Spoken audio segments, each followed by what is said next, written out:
You ever get that feeling that taking care of yourself has somehow become way more complicated than it should be? Between work, life, and trying to stay balanced, it gets a little overwhelming. That's why I've been loving Rula. And I know what you're going to say. I can't afford therapy. That's too expensive. How much does therapy even cost? Must be hundreds of dollars an hour, right? Well, what if I told you that Rula partners with over 100 insurance plans so you could pay as little as $15 per session?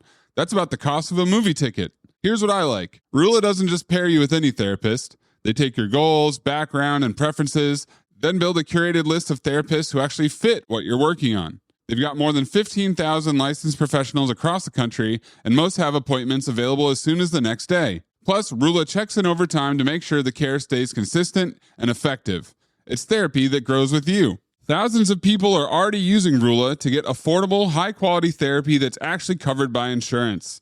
Visit Rula.com/cinephobe to get started. After you sign up, you'll be asked how you heard about them. Please support our show and let them know we sent you. That's RULA.com/cinephobe. You deserve mental health care that works with you, not against your budget. Hey, listener, you know that it comes for everybody at some point, right? Whether you're in your 20s, your 30s, your 40s, your 50s, your 60s, who knows? Who knows when?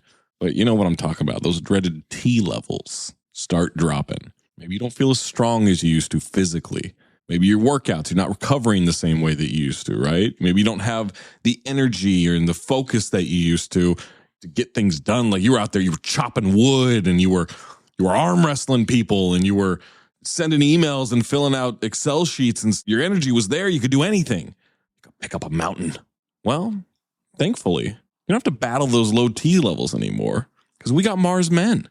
It's not like drinking a cup of coffee where you get a little boost of caffeine and all right, I'm good for like an hour or two, but then I got to keep drinking coffee to keep these levels up. Now I'm all jittery and I can't focus. It's not like that. It's a steadier sense of drive throughout the day.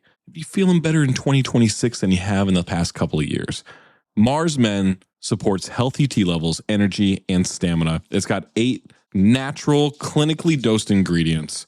It's made in the USA, and it's third-party tested. There's a 90-day money-back guarantee, so there's no risk. Over 91% of users report higher energy levels. Thousands of guys are feeling incredible results. Just check out the reviews on the website to see for yourself. For a limited time, our listeners get 50% off for life, plus free shipping and 3 free gifts at mengotomars.com. It's a perfect way to kick off the new year strong. That's mengotomars.com for 50% off and 3 free gifts at checkout. After your purchase, they're going to ask you where you heard about them. Support the show, please, and tell them our show sent you.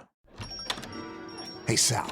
Hank, what's going on? We haven't worked a case in years. I just bought my car at Carvana, and it was so easy. Too easy. Think something's up? You tell me. They got thousands of options.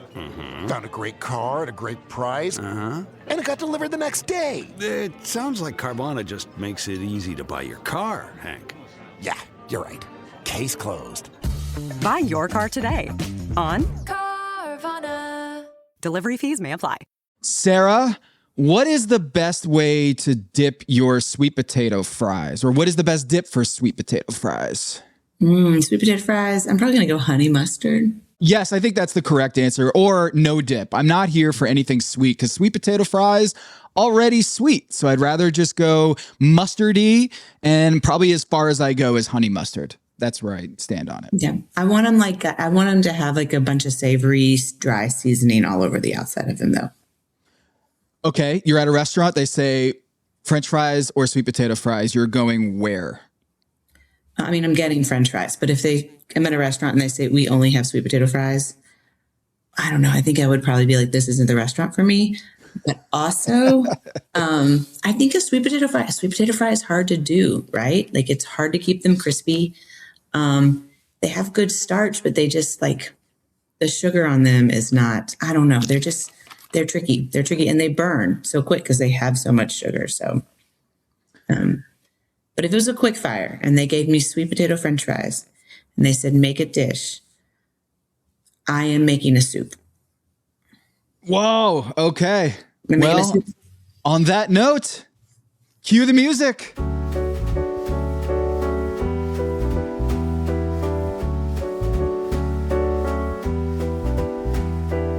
This is Pack Your Knives. I'm Tom Haberstroh, and that is Sara Bradley, y'all, coming in hot. Yes, this is our first recap episode. How excited are you? You already showed me your notes, your notebook. Can you flash it for the audience here? Really flash. Yeah, there you go. You've got how many pages of notes? 4 pages. Yeah, see, this is sloppier and sloppier as it goes along. I have 3 handwritten. You got to get bigger notebook pad paper is what you got to do. What I really needed to do was get a little black moleskin like they give us on every season of Top Chef and start like a little countdown in the back. It might not be the same. I might still have to do it. So. Yeah. Well, how did it feel for you watching this episode on your first official recap of the season?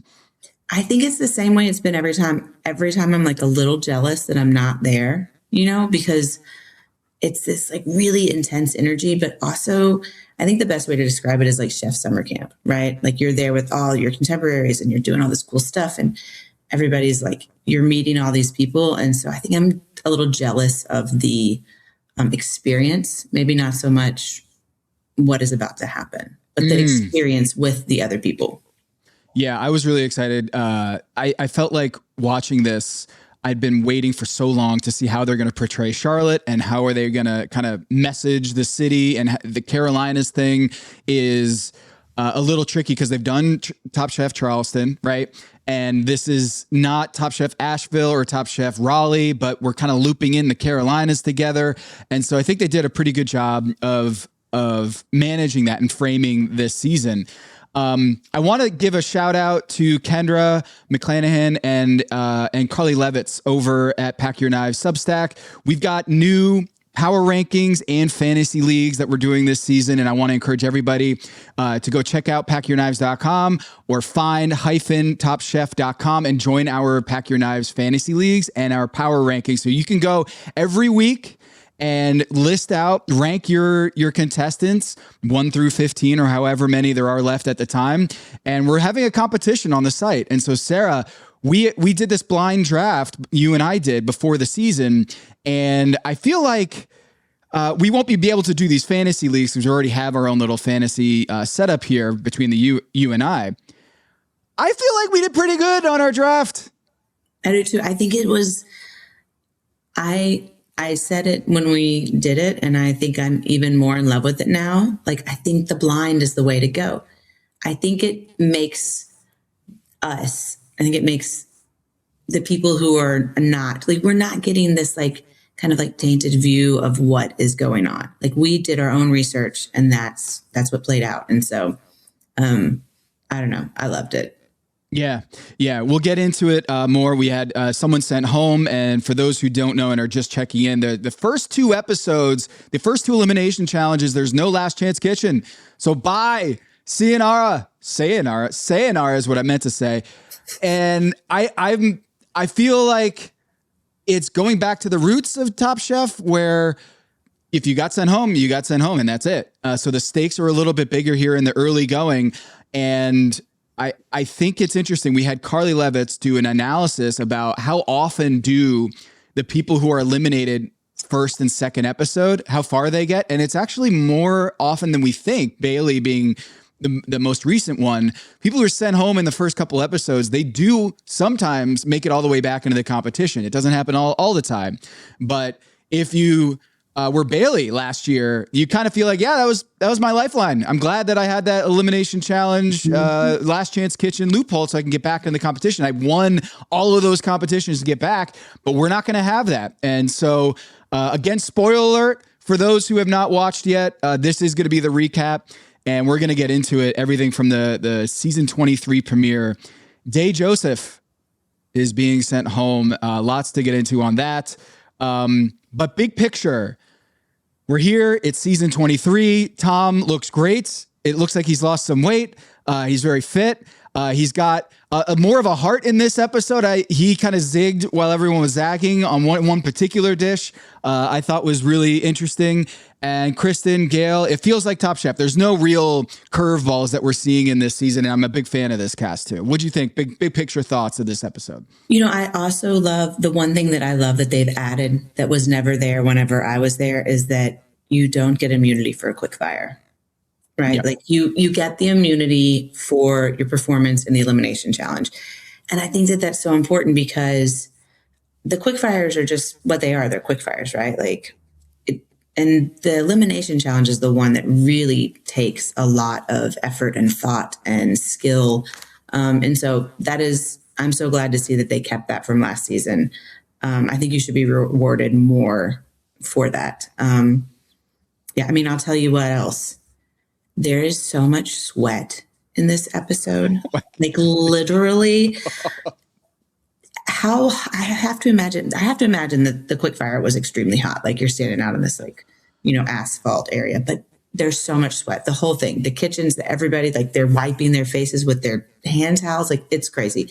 That was something I definitely noticed. A lot of sweat. Charlotte right now, for those who don't know Charlotte, they might just watch this episode and think we're on the surface of the fucking sun.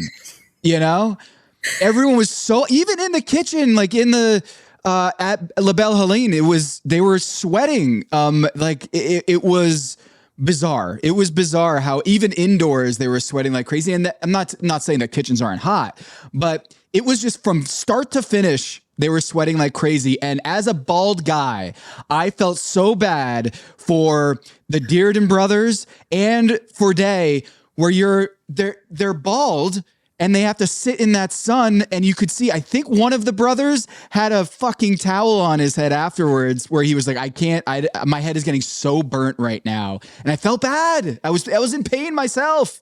So here's the behind the scenes for you. They don't tell you if you need sunscreen, right? Like it feels like it should be like a very obvious thing. Like, hey, you need to put on sunscreen or you should wear shoes that you can run in today. But they don't because then something is happening outdoors. So they don't tell you need sunscreen. And then after they expose everything, they come around, like all the PAs come around and they're like, here's sunscreen and like put it all over. They give it to you, but they don't tell you starting out like anything about it.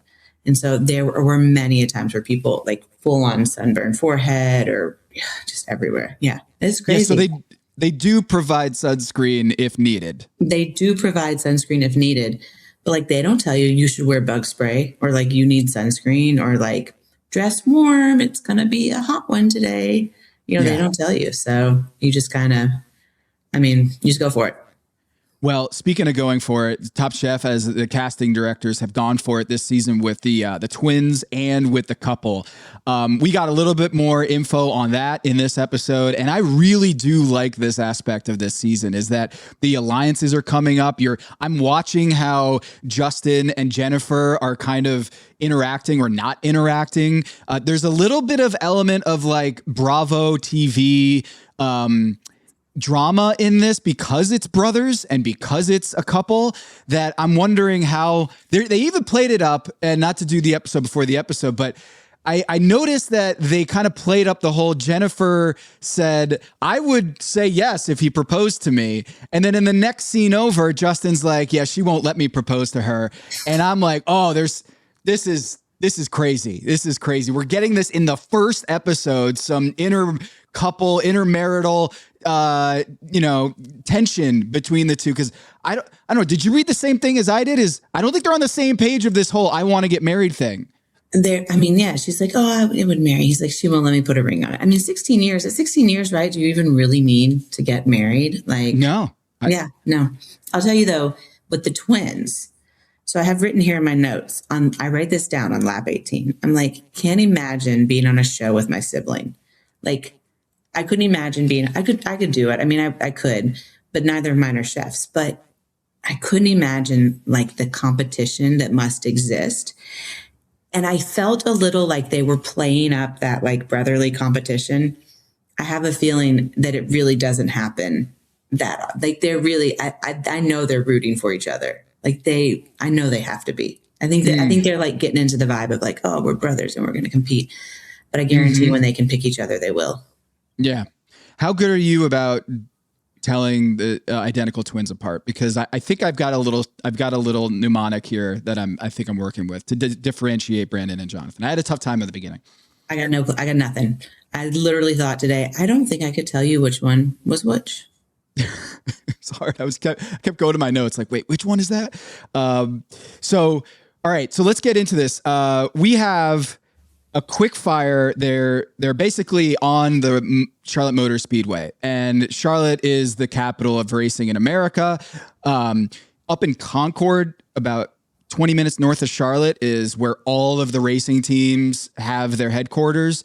And so it's a huge thing. Michael Jordan has left basketball and now has his own racing team. He just won the Daytona 500. Not Michael Jordan himself as the driver, but his driver on his team won the Daytona 500. And it's huge here in North Carolina. So the first episode to introduce people to Charlotte, it makes a lot of sense to the Charlotte Motor Speedway. They get Kyle Busch and Jimmy Johnson.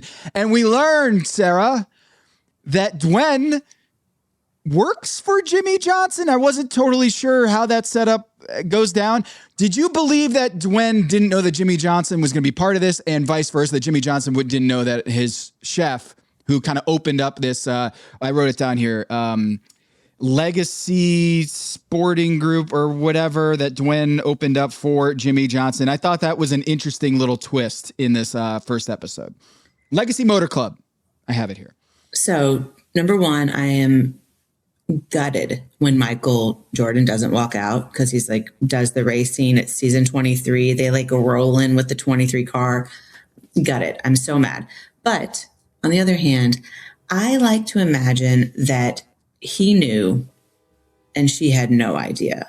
Or maybe they didn't call him, because like my mother did not tell me that she was coming to Macau. And I do think I think it would like mess with your head, right? So like I have a feeling, I like to think that she did not know. Mm-hmm. He might have, and they told him like, listen, you tell her she's out and you're you're out, she's out. Yeah. So I don't think that they knew. Yeah. But I think it adds some pressure to it for her. Yeah, it was cool to see those guys out there. And I wanted, one thing I wanted in this episode or in this quickfire that I didn't quite get a feel for was how fast these laps are going. Like, I'm so conditioned to watching a quickfire when they say, hey, you have 20 minutes, you have 30 minutes, you have 25 minutes, that I missed that element of like seeing the clock. And I knew that they said like, oh, we're on lap 5 or lap 8, but I didn't quite, maybe I missed this, but I didn't have a good bearing for how long this quickfire was. Wait, what lap? Where? I'm Googling it right now, you guys. What's the place they were at in Concord? Well, it's Charlotte Motor Speedway. Oh. They also do a great Christmas festival. Like you drive your car and it's a bunch of Christmas lights. It's one of the big attractions here in North Carolina. Holy whoa. The average lap time is 29 to 30 seconds. Are so we 23 laps? That's like their cars going. Are you 12 minutes. That's crazy. No wonder their fish was raw. Yeah. All right. So you're the culinary director here, or the quickfire director. What did you think about this quickfire in terms of the elements, bringing the story of Charlotte, the racing, and the fact that it was 95 degrees out? It seemed. I thought it was a solid quickfire. What I also am wondering now that you're saying, did they even tell them like the average lap is 29 to 30 seconds? Did they go in like having no idea how long they were going to have to cook? I like to think that I don't think they did. I think they were just like, okay. And they were having to like pivot and figure things out. It's so hot. Like, so if I've said it before, I like to go cold food in a quickfire. But I'm smart enough to know not to do it on asphalt with stainless steel tables. So I definitely would have gone hot food, because also hot food, it doesn't matter if it's ripping hot outside, your food is going to stay ripping hot. So I was kind of surprised how many people went like the crudo style, which ended up being a good decision, but I was very surprised how many people went that way. Right. So we have the teams breaking up into red, blue, yellow, green, and purple. We meet Brittany Cochran, who's the Stagione she's the executive chef over at Stagione here in Charlotte. And she apparently had met Tom Colicchio before. And so they had a nice little interaction there as they're kind of divvying things up. And we see that you're not allowed to get your plating done until the final lap. And so you're kind of prepping everything. And then you have 30 seconds, I guess, according to your research. You got like 30 seconds to plate, and you got to time everything and have everything ready that it doesn't get too hot.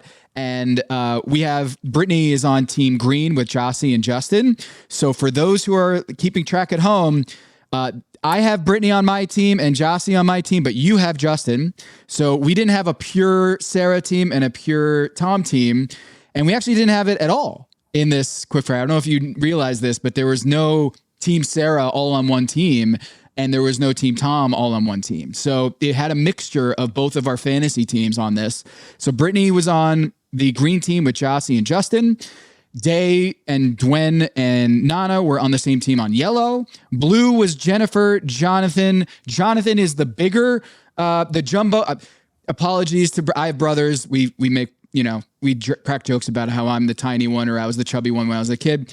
In my head, my mnemonic is Jonathan is the jumbo and then Biddy is Brandon. Brandon's the Biddy, the smaller one, the thinner one. So that's how I'm going with it. Jonathan is a little bit bigger. He's on Lawrence with Team Blue. Red, Brandon, Anthony, and Seeger. And purple, we've got Oscar, Rhoda, and Sherry. So they kind of do the backyard, schoolyard. Hey, we got to meet each other and awkwardly figure out our teams. Anything jump out to you while they're kind of separating those teams up? That a couple of the teams that you and I picked higher, they automatically join together. You got the Sherry, Rhoda, Oscar, that was pretty high picks for us. So, I mean, I think that, I'm looking back at ours. And then you've got Lawrence, Seeger, and I think yellow was actually the one that was the toughest, the one lowest ranked in our big board. Cause we had Dwen, Nana and Day. So Day was on Team Maze because she was the last pick. And so, and I think Justin and Jennifer, the couple, were our last picks. And then Nana and Jonathan, the Dearden brothers, were at the back half of our draft as well. So that team, the yellow team, were, I think, punching way above their weight in terms of what we were expecting going into this. Yeah. Yeah, I mean, they're like, oh, she's like, I know I can make a butter sauce. And I'm thinking, nobody wants to eat hot butter. But then, I mean, I eat hot butter all the time, right? I don't want a cold butter sauce. So it kind of makes sense. If you can get it right, you don't really have to worry about it breaking. You got to cut it, right? You got to cut it with, and they said this, I think it was Dwen maybe, who was like, I want to cut this with some lime or what is it? Harissa. Yeah. Something to kind of cut through that decadence of a butter sauce and the surface of the sun. So yeah, it looked miserably hot. And Seeger said, I can't even begin. It doesn't even describe it. Miserable doesn't begin to describe it. There was a weird thing that I guess they kept it cold by having it underneath the purple team, Oscar, Rhoda, and Sherry, when they did this shrimp ceviche, they were able to keep it cold by doing it under the table. And I'm wondering, is that something that you noted? Genius. Okay. It's genius. In all the competitions of all the ones I've cooked on there, I've never been told it has to be plated on this spot. It just has to be plated hands up. So why not? Why are you going to now see people starting to plate in the oven and just leave the door cracked so their food stays warm? I don't know. It is one of the smartest moves I've seen. I mean, who knows? There could have been a cooler down low and they played it under the table with it sitting right on the cooler. I did that in Macau. I tried to plate on a plate, in ice. And it was the worst idea ever because it was so hot. My plate started to sink into it. And then water from the ice got in it. And they were like, this has no flavor. And I was like, no shit. All the flavor is diluted by this disgusting Macau rain.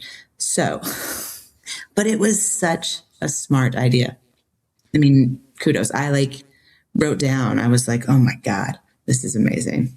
So they did the aguachile, the ceviche with avocado, aguachile, and crab salad. And they got it cold. I thought they were going to win this one. So that was my guess, was that the purple team with Oscar, Rhoda, and Sherry, 3 of our top picks, I thought were going to win this thing. And it didn't seem like that they had any kind of negative notes on this.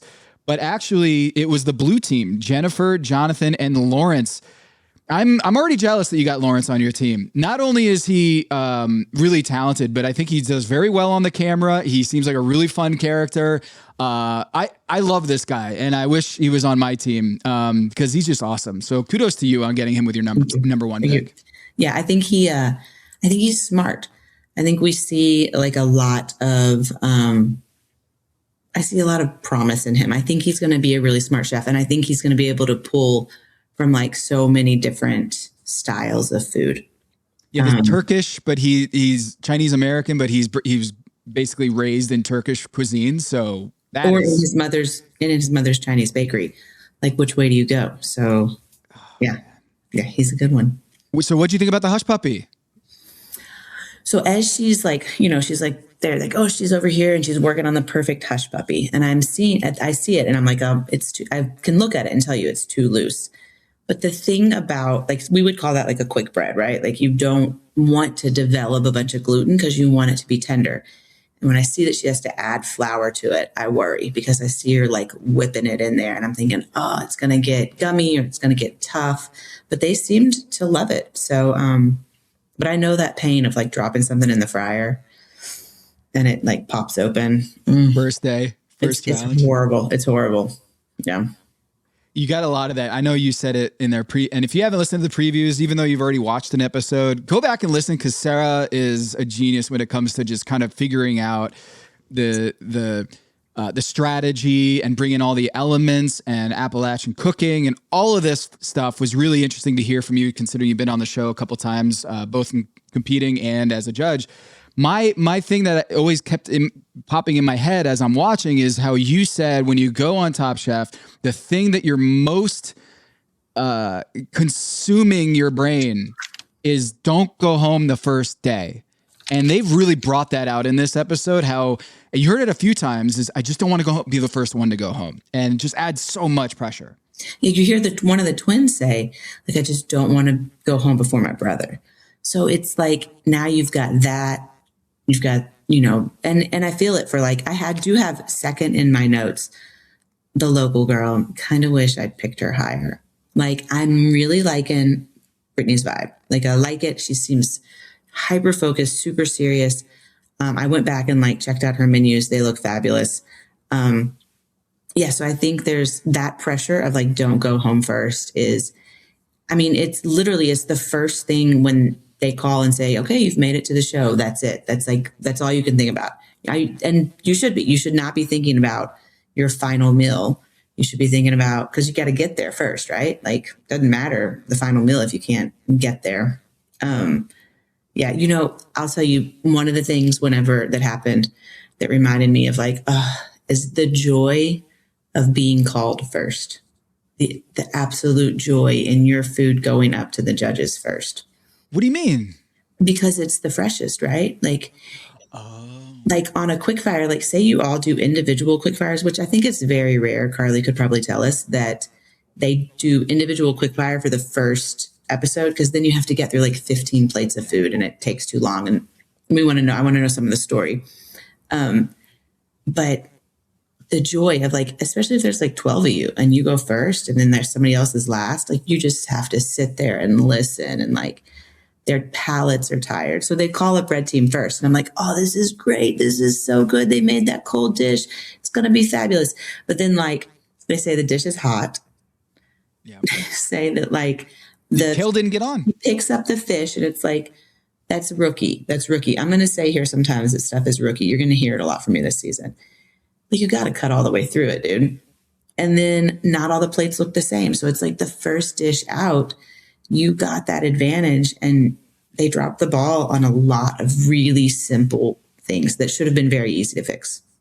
And these are our guys. Like I have Anthony as my number 1 pick overall, and that was not a good opening performance from him. I also thought it was great in the car. We got a little scene of he and Brittany, and she's like, "Hey, so where'd you go to school?" And he's like, "Actually, same one as you. Do you remember me? Like we lived on the same hall." And she's like, "Nope, no, not a clue. My bad." And she goes, Brittany let out this, "Oh Jesus!" I just cracked up. Did you have any of those moments where you, in your journey of being a chef, someone's like, "Hey, remember we were at JWU together?" And you're like, "Nope, sorry." Yeah, I had a kid one time. I went and did like a thing in DC, like food fight, and I was judging it. And he came up and he's like, "Do you remember you helped me like fill out all of my visa paperwork so that I could like come and work at Dovetail?" And I was like, "Oh, I don't." And he was like, "Yeah, I came and I worked. And like a week later was your last day." He was like, "I've always wanted to tell you thank you." And which I'm not trying to be like, "Oh, Sarah," but I had no clue. Cause I mean, I would do that for anybody, but no clue. And now he's like, he's doing great. I actually recommended he should go on Top Chef. So hell yeah. Next season. Yeah. Well, that happens. I've been on the reverse end of that where I'm talking to like someone that I've revered and like ran across back in early in my career. And it's just, there's a lot of people that you meet, and Brittany's just like, I'm on camera right now and I'm just blowing this guy up. Like, I'm sorry. I don't remember you back at I don't know what school it was. Did you catch that? What school it was that they had gone to? But okay. Brittany, just if you're listening, don't worry. I don't remember a lot of stuff from my college days. So it's okay. We don't have to remember everything. That's right. So we've got Brittany, Jossie, Justin. They did the pan-seared red snapper with corn and cauliflower salad with a mole sauce, which is I'm guessing an Indian technique or sauce that it didn't land very well. Tom said it wasn't cooked. The red snapper wasn't cooked, and the fish was like basically raw oftentimes. So what did you see happening with their dish there? I think it's interesting. It's like, Tom, say it while we're standing in front of you, right? Like he doesn't say it until Kristen's like, "Oh yeah, it wasn't bad." He's like, "Mine's raw." And then he's like poking at it. Like, why didn't you tell him when they were standing there? It's always a little like gutting when you watch it later and you're like, "Oh, they said this when I wasn't looking." But, I think that I could see that dish and I could have told you that it wasn't cooked. You could see, like, I paused it, I zoomed in on it.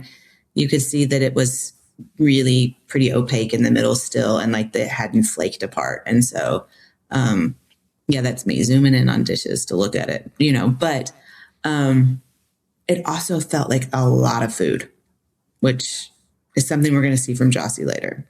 Yeah. A lot going on, right? Yeah.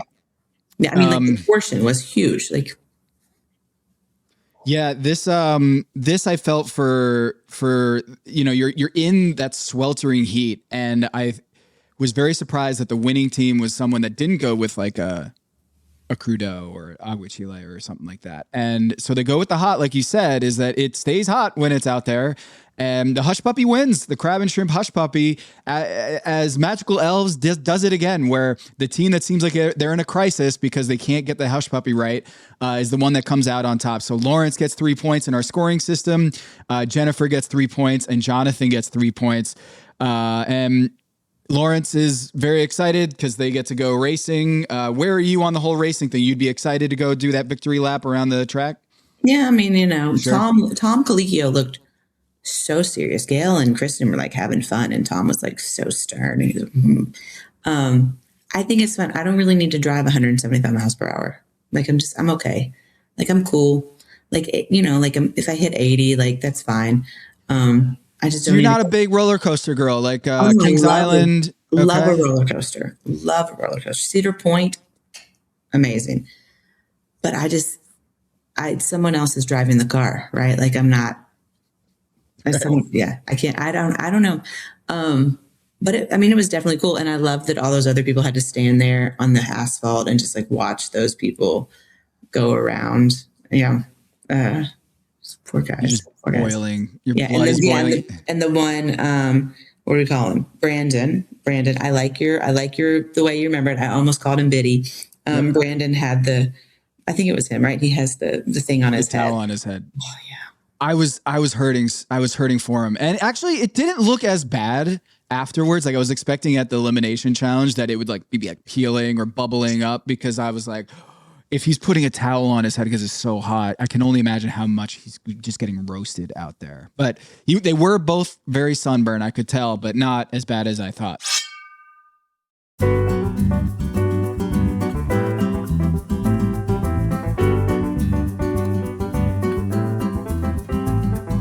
Elimination challenge. Sara, sweet potatoes. We didn't see this coming, I don't think. Absolutely not. State vegetable. I just didn't see sweet potatoes. Should have seen it, right? Should have seen it. State vegetable. North Carolina produces more sweet potatoes than any other state in the country. It is the number one producer of sweet potatoes in the country. I didn't know the different varieties. As a North Carolina resident, I should know these things, but I didn't know my ass to my elbow when it came to the different types of sweet potatoes. I guess the more traditional one is, what is it here? The Ruby. The Carolina Ruby is the more traditional, more common sweet potato. What can you tell me about sweet potatoes that the average person don't really know about sweet potatoes when you're cooking them? Here's the interesting thing. When you order like a case of sweet potatoes at the restaurant, you open up the box and there's like a little thing that says like certified weevil free sweet potatoes. Yeah, there's like a little tag, not in all the sweet potatoes, but in some of them. I feel like mostly in like commodity sweet potatoes, it's like certified weevil free. And you're okay. But I've opened a box of sweet potatoes before and just been like bugs everywhere. So it does happen. Let's see what else. An interesting thing about it seems like it's hard to peel. Like it seems hard to skin them, and that seems like a thing. I have this in my notes. Kitchen tip: make sure you peel your potatoes all the way. There's a spot where I see Jonathan doesn't do it, and then you don't need to put it in the fryer. So if you go back and watch, they're peeling their sweet potatoes, and there's like underneath the skin, there's kind of like a lighter layer, and then you get to that like really orange, like robust orange color. You got to take all that off, and then it doesn't oxidize. But the part between the skin and the really concentrated flavor, that will oxidize. Okay. Peel them all the way, and they make the best. And they make the best potato latkes also. Oh, great! Another pro tip from Sara. We're gonna be getting lots of these this year. I'm excited for this. Someone who could use a lot of pro tips. We had a huge meltdown. One of the iconic meltdowns in Top Chef history in this elimination challenge. So Nana, she just spends, as Lawrence pointed out early, she's just spending way too much time peeling her sweet potatoes, and just seems like a total lack of time management. And then as she's plating it, she's getting help from Lawrence, and I think Anthony jumped in too to help her plate it and get it on the dish. And she just loses it when she doesn't get everything on there. We've all been there where there's a clock, a deadline, whatever it is, whether it's getting your kids ready for the bus or whether it's plating on your first episode of Top Chef. This was a big time meltdown on national TV, and she didn't go home. And so there is kind of this silver lining of, yeah, I did have this meltdown, five alarm fire on air, but ultimately my food was good enough that I didn't get sent home. So you, Sara, as you're watching it, are you getting like an empathetic rush, or just like, is your adrenaline rushing too as you're watching this go down? What were the feelings that you were having inside as you're watching this? I'm like talking to my husband. I'm like, I'm not actually talking to him. I'm like focused on the thing. And I'm like, Austin, oh my God, you have got to see this, like this chick right here. Like when she says, I'm going to make a smoked pork jus. And I saw that she had like deli ham cut up in the pressure cooker. She was like, and I've got 30 minutes. And she was like laughing about it. I was like, she's done. This is it. This is not going to happen. I think what is really interesting about it is that Tom probably got one of the few completed plates, and he said it was the best. So is she going to be a Dawn where she can't get everything on the plate, but they just keep moving her along because when she can do it, it is so delicious. Like that's what I was thinking in my head. Like, is this Dawn? I've never seen a meltdown like that on Top Chef, but I know that, you know, it exists. It is so much pressure. And some people, you heard somebody say like they've been trying to get on Top Chef for 11 years. I think it was Seeger that said that. And so she's probably, it's not like this was her first time to try to get on Top Chef. You know, this is like a dream. And so, yeah, I bet that when she didn't go home, she was completely surprised. I bet all of the chefs, I bet Day was the most surprised. Yeah. Let's talk about it. Day, she goes home, and because she brought her herb de Provence, I already wrote it immediately when she got out the seasonings or the herbs and I just thought, ooh, that doesn't seem like I've seen that much on Top Chef, is having like that seasoning, the herb de Provence on the episode, where it seems like she just layered it on like crazy. So what did that catch your eye when she was cooking with that? Yeah, I've got 4 things written down for you, Day. I was like, Day is giving me panic vibes. Number 1, she goes to put the fish in the oven. You gotta like touch the oven and make sure it's hot. You know, that is again like a rookie thing. You gotta make sure the oven's hot. So she wastes 5 minutes cooking her fish. It feels like she has no prep list at all. She's like running around. She's like, oh, and then I remember I got to make a sauce. Like, didn't you write yourself a list? She needs to chill out. But the one thing that she's doing that is very disruptive and I think detrimental to her is she is like asking everyone for stuff. Have you seen the blowtorch? Can I get some space here? Can I do like, she's asking her, where's a pot? Where's a pan? Where's this? So she's spending so much time like running around looking for stuff. I mean, I knew that there was no way. And then she pulls the fish in plenty of time to let it sit under the heat lamp. So she definitely, that dish was not her best work. Yeah. It was her only work and it was not her best. Yeah. So. She's got some serious tear ducts, by the way. Yeah. It was a lot of tears happening instantly. And it was a very tear-filled episode that I don't want to talk too much about the ones who were sent home, or at least in the bottom, but I felt really bad for Day because she gets sent home after what we saw from Nana, where she's right before she's walking out to the table. It's a scene. And Kristen just says, I'm jumping into like Mother Kristen mode because I've been in those shoes. I've been in Top Chef as a contestant, and she goes over there.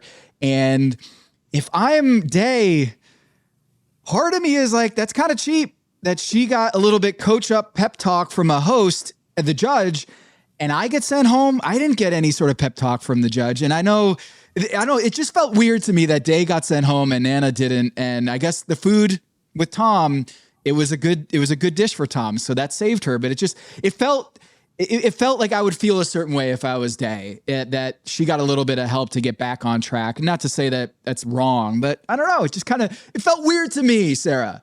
I don't know. I mean, right? So I've said it a million times. People always think like, oh, they're picking the people to stay because they make good TV. Both of those females would make fabulous TV. Day served Kristen Kish a ring mold. I have never in my life. She gave her a ring mold. But I'm guessing a couple of the people that had her complete a dish, I mean, they might have put her in the middle. You know, we don't know exactly what happened. But for Day to stay, for Nana to stay. Nana. Sure. Yes. For her to stay and Day to go home. Her dish must have been phenomenal. But it's not about the tears, right? Like, number one, there's this idea that you shouldn't cry in a kitchen. I don't care where you cry. I think you should cry. I think you should cry all the time. I think a good cry is good for everybody. It's cathartic. But I wasn't saying she shouldn't cry. I was just noting how much volume of tears were coming out when she was crying. Like, it was a lot of tears. So I'm a big crier myself. So yes, not judging. But like, the food is already down, right? Like, the food is on the plate. It's not about, she could have had that attack, like that panic attack in the back, and they never would have known about it. But I'm sure that she was given some time to pull herself together. And I'm guessing she was given some time. They are compassionate. They want people to look their best, present their best. Yeah, but I don't know. I just can't believe that the couple people that got the completed dish, that it was that fabulous, that serving a ring mold on a plate that you didn't go home. Yeah, that's one of those things that that's tough to come back from. I would have been upset if I was Day. I would have been like, I don't care how bad my completed dish was. Hers was like, mine might have been raw, but at least I got it on the plate. You got the ring mold, man. It was a controversial elimination, no doubt about it. Day, I think it was undercooked. The roasted snapper was undercooked. The herb de Provence, I think, just swamped the meal, over seasoned. I think that's what Tom was harping on. I should mention the 5 different varieties of sweet potato. They got broken into 5 different groups. Day was in the Carolina Ruby group, and so she's at the bottom. Jonathan does the grilled pork loin with bacon jam and a puree. A lot of purees happening in this episode. And pickled okra. I was like, oh, that's ballsy to do pickled okra for Tom on your first episode, but he wins that group. And Sherry does a Brazilian preparation with the green papaya and chow chow, and it was very close. So in that first section there, Jonathan takes the victory with the grilled pork loin. Grilled pork loin seems like a risk, right? Because it could get dry just grilling it. Yeah. No, it's pork and sweet potato. Like, I don't know. You cook it properly, right? Like you serve it medium. If I was going to serve pork loin, I probably would have had that like second or third on my list of stuff to do, to like sear it and rest it. Like that is something that needs to rest. But, like, I'm totally freaking out when I see Brittany putting her pork and she's like, I got 23 minutes left. Like, there's no way. We'll talk about her in a second. But, yeah, that was a tough one. I mean, which one are you rooting for? The type of potato, sweet potato, is there one that when they were reading it that you said, ooh, that would have been fun to get?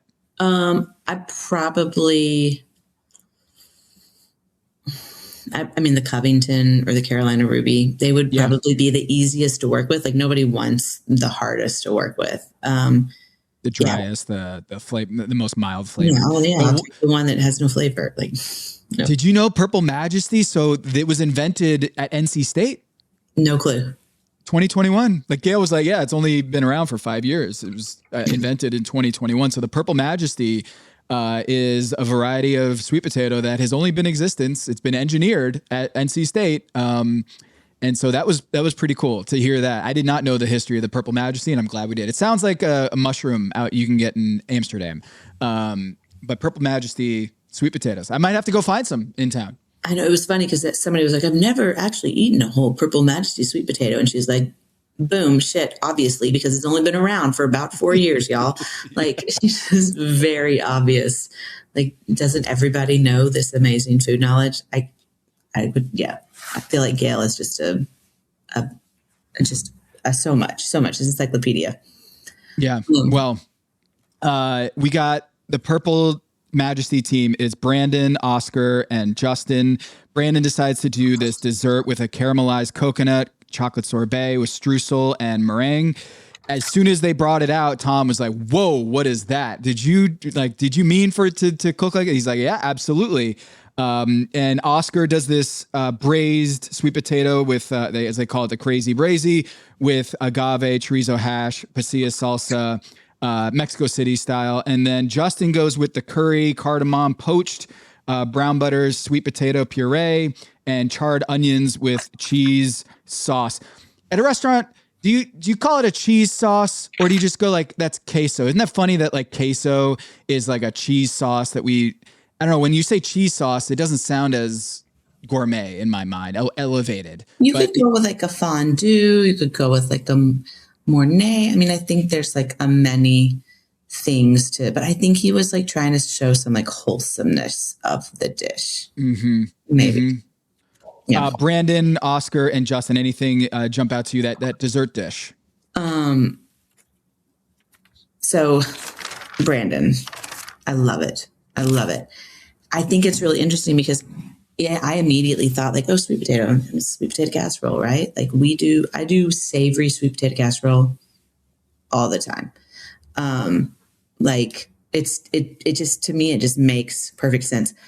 It looked a little different. I wasn't quite sure, the plating. I was like, what is that? But it looked, it looked interesting and like elegant and super refined. It showed a lot of his, I also felt like it showed like a lot of his like Alinea, with like the little curly, he got to drop the bomb that he worked 2 stations at Alinea one night, and I think he said he reigned supreme. And I was like, oh, I know this guy. I know this guy, this CrossFit guy. Yep. And it's this, this group, right? The Purple Majesty group, Justin gets not eliminated, but in the bottom of this one, Oscar, an okay showing. I have Jennifer on my team. So Justin is on the bottom of this one. Brittany, let's talk about Brittany. The Covington sweet potato, which according to my notes, smooth, sweet flavor, moist, great for mashing. So the Covington sweet potato is going to be Brittany, Jossie, and Rhoda. As soon as Brittany started going, I was a little nervous for this reason. In her confessional, she was teary-eyed. I know this is a theme that I'm harping on. Looked like her eyes were welling up in the confessional. And I was like, oh shit, is she getting sent home the first time?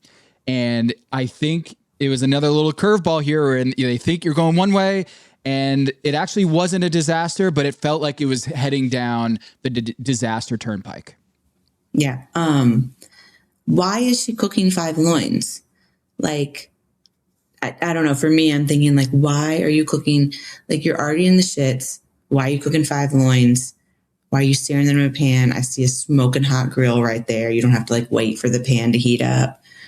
So I am wondering if she has a specific style, which her menu looks fabulous. And I'm guessing she has like, you hear her talk about it. She worked at Maria. She worked at, where she worked? She worked for Mark Forgiano. So she is an Italian chef.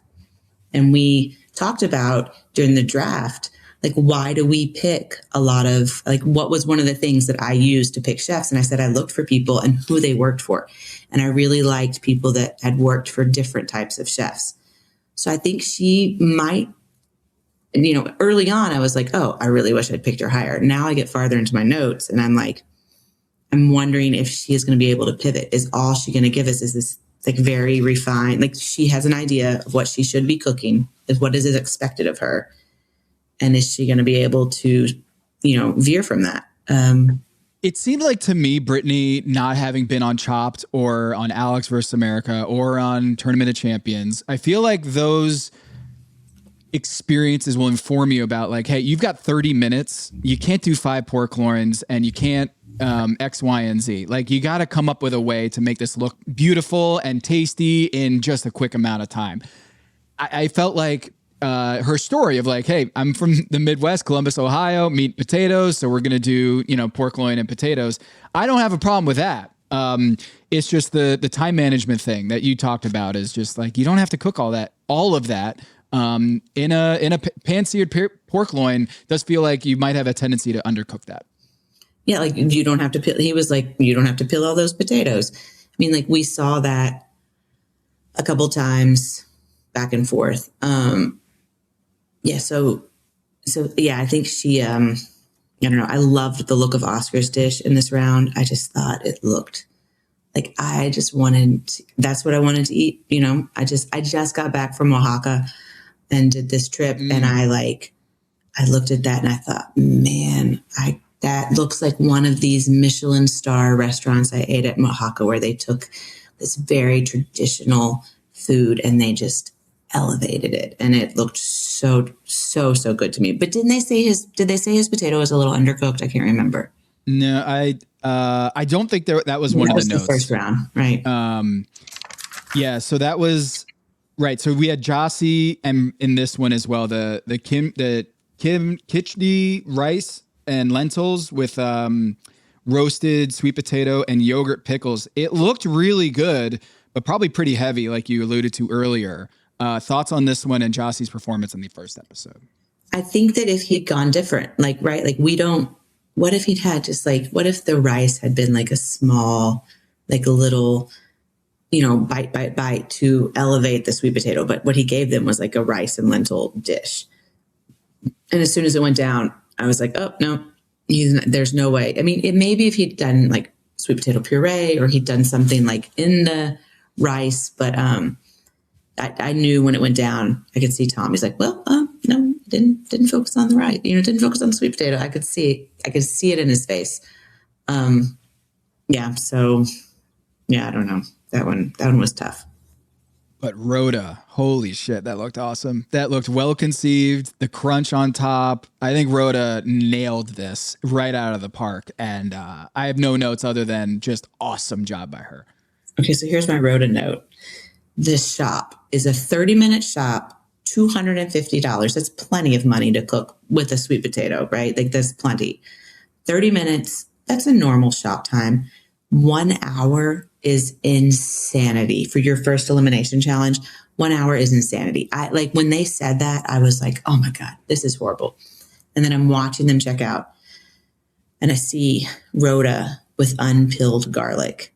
And I'm like, I want to scream to the TV, get the peeled garlic. It was like a fight every time we would go into the thing. Everybody like runs straight to the peeled garlic. Like, boom, you want like, that is what you want. Like it gets to become this thing. You're like, you need carrot juice for a dish. You just don't. I mean, I know people want to think that we're juicing fresh carrots, but we are the people who got the farthest. Like that was the trick I saw Eric do. He like needed carrot juice for this escabeche sauce he was going to do. He just goes straight and gets all this carrot. And it was just genius. It's like, you have to pick and choose. Like, are they going to know that you used fresh carrot juice from Whole Foods? They're not going to know that you did that. So when I see her picking that, I'm like, oh, Rhoda is going to have to spend 10 minutes peeling garlic. But whatever she did with it, dude, that was the dish I wanted to eat. That was the one.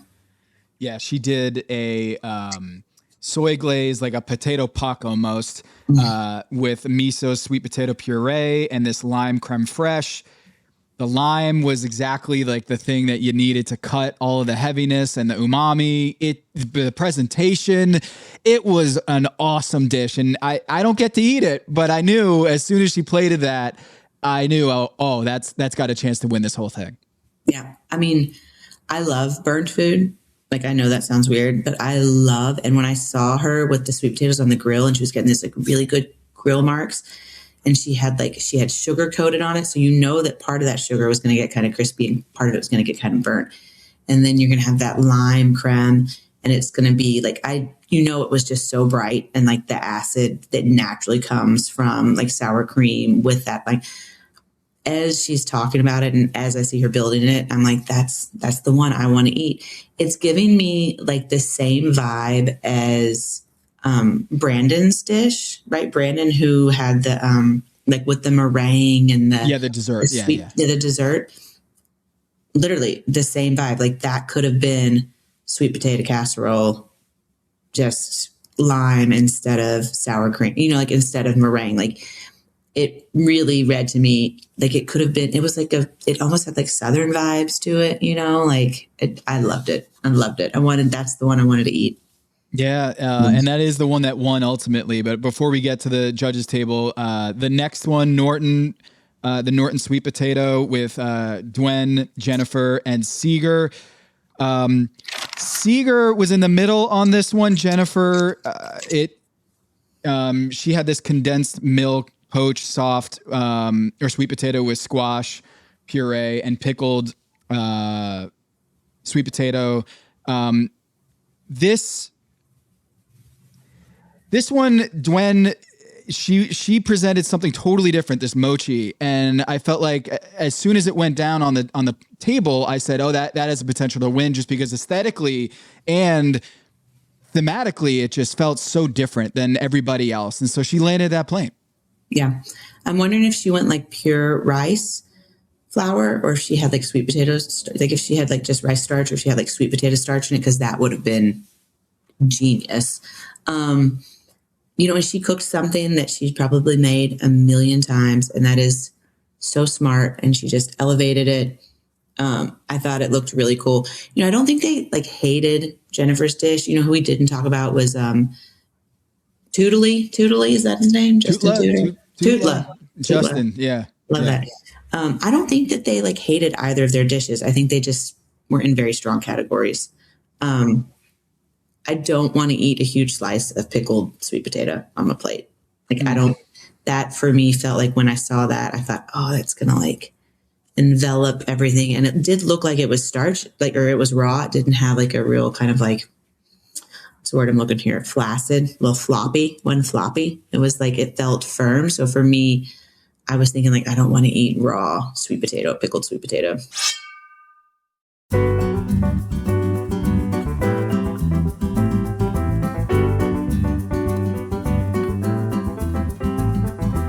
They both were in the middle, so I'm going to talk about this when we wrap on the scoring. But Jennifer is at the bottom. Justin is also at the bottom. We skipped over, and I think I was just raced past them. But the first one was, the Murasaki. The second one was Nana, Lawrence, and Anthony. Anthony is to the winner's circle with the seared scallop. With Murasaki, Accra, fondant, and with the jus. Miami inspiration on this one. Again, it's one of the reasons why I liked him for my number one overall pick was he was over at Red Rooster with Tristan Epps and our Marcus Samuelson in Miami. And so he lets it breathe through on this dish. And it was kind of... It was like a deconstructed dish, right? It was separate things on a plate, and I was a little nervous about that because as we've seen on Top Chef before, sometimes you can run into trouble when you have it deconstructed or a duo, so to speak. A trio or a duo, because something's got to be the best and something's got to be the worst, right? So what did you think of, Anthony wins this group, but Lawrence, your boy, he does the pork stuffed collard green with tomato yogurt, a very Turkish style. I think when Tom said I'm conflicted, I thought it was going to be he was conflicted between Lawrence and Anthony's dish, but it turns out he was conflicted on Nana, decided that she had the winning dish. So in this group, it seemed like Lawrence's tomato was just too overpowering. What was your read in this one? I didn't see a lot of sweet potato on his dish. There was pork, there was sweet potato, there was collard green, there was a lot going on. That probably could have been an easy fix by adding, a little pickled sweet potato or some fried sweet potato. We needed to see more sweet potato from Lawrence. When he handed that piece of paper to Kristen and she was like, Tom, I was like, holy shit, he picked Nana because I saw that he was one of the only plates that was completed. I think she completed 3 plates. I think I saw that 3 plates had sauce on them. But one of those plates was the beauty shot. So only 2 judges got a finished plate because they always take a finished plate to the beauty shot. If you don't finish any of your plates except one, that's going to beauty. I didn't read that at all. I thought he was saying Anthony or Lawrence, I can't pick. And when he said Nana, I just said, whoa, Tom must have gotten a really good dish because it seemed like there was no chance that Nana was going to stay, but it tasted good. And he was like, that's what I love about Top Chef is the integrity of the show. Is that if it's good and Tom, he saw what went down. He saw the whole train wreck over there, right? And I thought that might have an impact on your experience of the dish. I don't know how you don't let it. And so it was cool to see that Nana actually wasn't unanimous and that Tom was like, actually, that was the best dish of the 3. I was stunned by that, but tasted good. I mean, right. That is pure passion, right? If you see someone and they've put it all on the plate, all on the table. And you're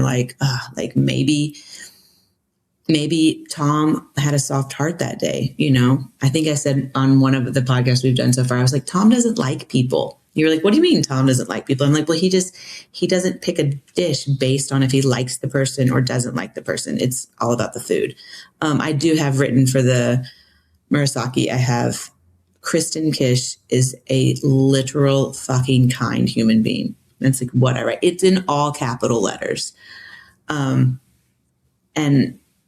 I have always very much liked Padma, but Kristen brings to the show something that I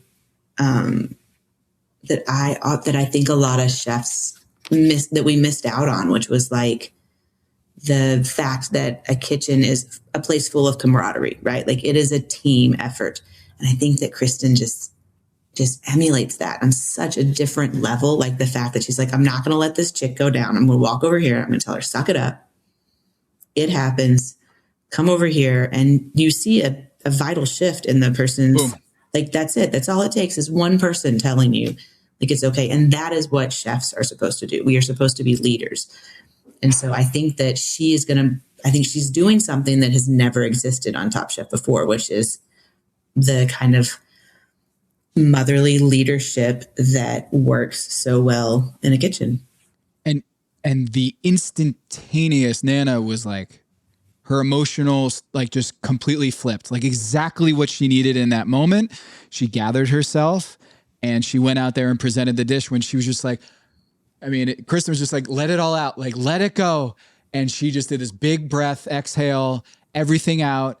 And then it just looked like it was a totally different person. And so what kind of person is Kristen to instantly kick into gear in that emergency situation, be that motherly figure, that mama bear who's over there and is talking you through it? She's not minimizing it. And she's also not, saying this doesn't matter. Like, you need to go out there and present your fucking dish. Like, we're going to get through this. You're still an amazing professional chef. You're going to have a great life after this. This is not the end of the world, but you need to get your shit together and go out there. And I was like, how did she hit all of the right notes in real time on TV in front of the cameras? It was just so, I don't know, amazing. It was an amazing bit of TV. It has to be that she'd already seen the ring mold on her plate and she's like, this girl going home. Like, I'm just going to go tell her that life is okay because I'm maybe never going to talk to her again because she is going home. I'm sorry. The ring mold, I would have been like, no, she has to go home. This is unacceptable. Like, but I guess that it was worse than Days, which I don't know. Days looked really bad too. Her sweet potatoes were undercooked. Her fish was undercooked. The whole thing was covered in herbs de Provence. I guess she was thinking that like French Haitian thing. So she's going to grab that. But like, and we've used herbs de Provence in our restaurant. Like right now we have this French toast dish and it's like savory French toast with like, it's delicious, like truffled maple and, like French onion creme fraiche, and it's disgusting and fatty and so good. And, so I think it has a place, but it's not on a sweet potato. She put it on both things too. Mm-hmm. Put it on everything. Yeah. So that was just it was a rough dish for her. Okay, let's talk about this bottom group. For our scoring purposes, which is very official and very integrity fulfilling, I want to make sure we talk about this. I actually have Justin and Jennifer in the middle and not in the bottom. What are your thoughts about that? As a scoring system, we have it. If you're in the middle, if you go on, but you're not in the top or the bottom, you get +2 points. But if you're in the bottom in our scoring system this year with Carly and Kendra, the scoring system has it. The rubric is if you're in the bottom, you get -3. I felt, Sarah, that having Jennifer and Justin in the bottom and getting a -3 would be unfair. And considering that usually in these elimination challenges, 3 in the bottom, I felt like we could have Brittany in the bottom, Day and Nana in the bottom and getting -3, but Justin and Jennifer would be +2. What are your thoughts? Are you cool with that? I'm good with that. We didn't even get to hear a critique from them, and we did hear from the judges that like there weren't bad dishes. They were just in really, really strong groups. One of the things that I noticed during the judging is that before, like when the challenge starts, Day's hands are totally fine. And when she is up at the plate, like when she's presenting her food and afterwards at judges table, which means that the cuts were bad enough that she needed finger cots. She had 2 finger cots on. We didn't see the cuts during prep, which is normally, but it must have been such a fiasco back there that they didn't have time to even show her cutting herself twice. So that was surprising for me. But yeah, I don't know. is a ring mold worse than a dish that's just like undercooked in 2 ways and doesn't taste good? I mean, maybe I don't know.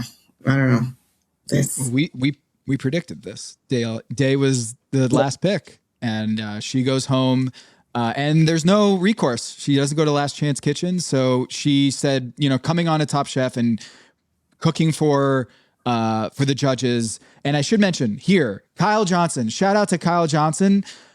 He was part of this James Beard Foundation dinner that the Charlotte chefs did in New York City as part of the Charlotte CRVA, put on this amazing Charlotte chef-driven meal with a bunch of Charlotte bartenders, mixologists, and also chefs. And he was part of that group. Community Matters, this cafe in Charlotte. Can I tell you about this? Delicious. Not only is it delicious, but it's for substance abuse rehab. All of the chefs and workers at this restaurant in Charlotte. It's called Community Matters. Kyle Johnson runs it, and he was the guest judge or at the table here with Jamie Lynch. It's all for people who are needing some, like, a foundation and team and people helping you get through rehab, substance abuse issues. And it is such an amazing program that they do here in Charlotte, and it has saved lives. What Kyle Johnson and his group has done in Charlotte, I think should be a template that every city in America has, is a place where there is a group of people that as you're going through the program, you have a job and a place to be, and you cook, and you're part of this group. And apparently from what he told me, we went out to dinner afterwards. It's like night and day. Having this job and a place to be and a sense of pride and community and having everybody at the workplace pulling from the same rope, it does wonders for your chances of gaining sobriety long term. And so his Community Matters kitchen and the cafe here in Charlotte, it's excellent. And also just what an awesome story that he has. I'm so glad he's getting the shine on this show. Yeah, well, I believe that he was the chef when I was at the James Beard Awards and I didn't win. I believe he was the chef that got honored. Yep. I think so. Yeah. There's a cool place like that in a city in Lexington, Kentucky called Deviate. And they have like AA meetings quite often throughout like the day. And so their workers can go and other people can come, but the food is phenomenal. It's a bakery and it's so good. Yeah. I mean, you can feel good. You want to feel good about the places you go eat, right? Like that's an easy buy-in. Yeah. I just wanted to give a shout out to Kyle there. So Jamie Lynch was there. Sean Brock was there at the judges table. Jamie, he was with the rep for Charlotte, and Sean Brock more of the Charleston area, but it was cool to see those two heavy hitters. La Belle Helene's a beautiful space. I'm not surprised that they did the judges table there at the same time. We didn't get to see the Top Chef kitchen, but in the bottom, we see Nana stay on. Day goes home. Brittany stays on. Thank goodness. That would be a tough one to see the hometown chef go home on the first time. Jonathan, Anthony, Brandon, and Dwen, they get there in the top. Rhoda takes home the victory. I feel like she jumps up a big jump in the standings and in our big board. So Rhoda gets 11 points because she got another 1 point in the quick fire. So Sara, congratulations. You won the first round of our fantasy league. The score, I'm going to pull it up here. It wasn't very close. You had 36 points. I had 18 in the first round. Any sort of thoughts wrapping up here about your performance in the first episode of Top Chef? I'm loving Rhoda. I'm loving Lawrence. I like Sherry. I liked when Sherry said, "I don't sweat, I glisten." Glow. I'm a little jealous of Oscar. Yeah, I mean, I think that this stage is set to be really fabulous. I want to point something out. I know this. I just had to Google it. Jamie Lynch is sober. Sean Brock is sober. They had the other guy. I think that I'm like, as I'm thinking back on it, I don't remember seeing them pour wine and having like, I'm going to have to go back and look, but I think that's a strong line in this thing for Top Chef to start out with, because it's something that we deal with in this industry all the time. So good job, Top Chef. And I also noticed when they're cheersing in the Element Loft where their hangout is at the hotel, and I think it's in Uptown Charlotte, downtown Charlotte. It's called Uptown Charlotte. Is that I think some of them were water. That when they were cheersing, I noticed that too. So it seems like it's gonna be a theme in this season of season 23 in the Carolinas. Other notes, $250,000 from Grava Olive Oil. That's a big sponsorship there for an olive oil company has entered the chat for Top Chef. Also, the opportunity to present at the James Beard Foundation. There are a couple other things in there. Anything of note in this season of Top Chef that we haven't hit on in this first episode? We haven't seen the car sponsor yet because I don't think we saw the inside of the car. I know it's not BMW. But I couldn't pick up who it was. I feel like if it was BMW, we would have known by now, right? Yeah. It's a pretty big theme on these episodes. Yeah. Yes. I see Wells Fargo. I see like the Wells Fargo building when they scan and do Charlotte. I don't know. I think that I'm excited. I'm sorry, Day. Nana should have gone home. I'm so sorry, sister. Like, yeah. But I think that I think it's going to be good. I think it's going to be really, really good. I think the caliber of these chefs, I think that they've really stepped it up. Yeah. So, I did think it gets better and better. I did notice the Sherry Anthony, not just Anthony knew Brittany beforehand, but Sherry, and that was a cool little bit. Can you just explain for the people? So there's Marcus Samuelson has a task force to open up restaurants, and Sherry knew Anthony. I like this about this season is they all there's a bunch of connections that they knew each other beforehand. So I didn't know this, I guess we didn't figure this out in our prep, doing the draft, is that Sherry and Mark and Anthony might know each other.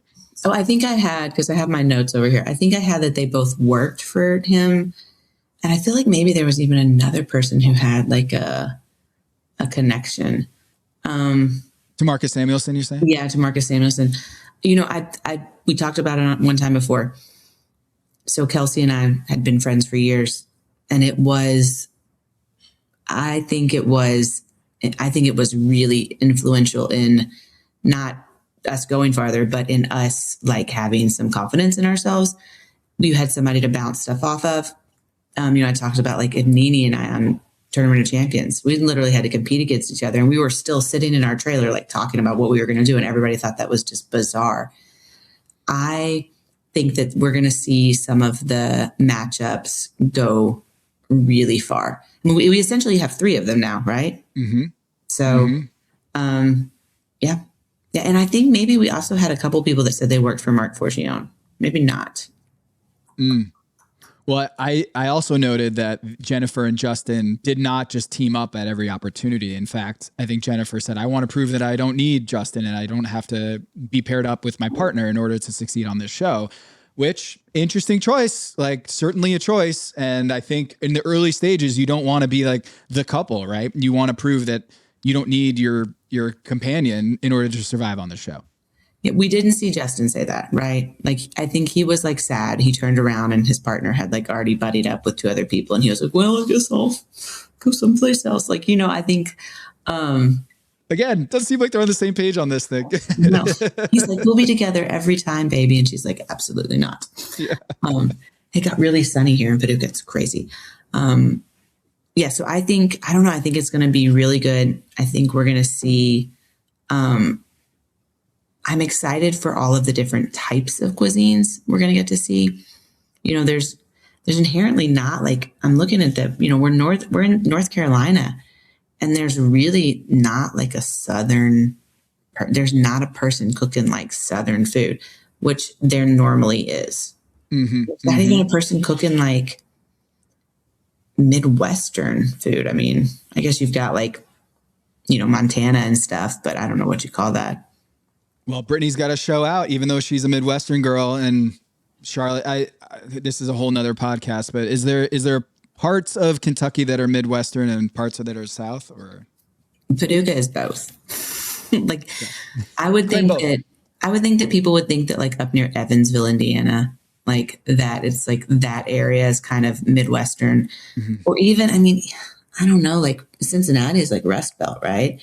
I would say Paducah is probably the most like Midwestern Southern, because we're right there by Missouri and Illinois, and it's wild. It's wild. My wife Allison, she claims the South, but Louisville, where she's from, is on the Ohio River, and you're just like right there with Indiana. But she would never consider Indiana the South. Like Evansville is not South, but she considers herself the South. Yeah. Well, Kentucky never decided if they were on the North or the South. I mean, we never joined the South, so we can claim Northern. Who knows? But yeah, I mean, I think that that's the river location for Kentucky is really, really intriguing, because we end up with food coming from all over the place. It's like coming up from New Orleans. It's coming down from that Chicago Midwestern. We get it from all over the place. So that's why I love Paducah. I can do whatever I want, I can do whatever cuisine I want.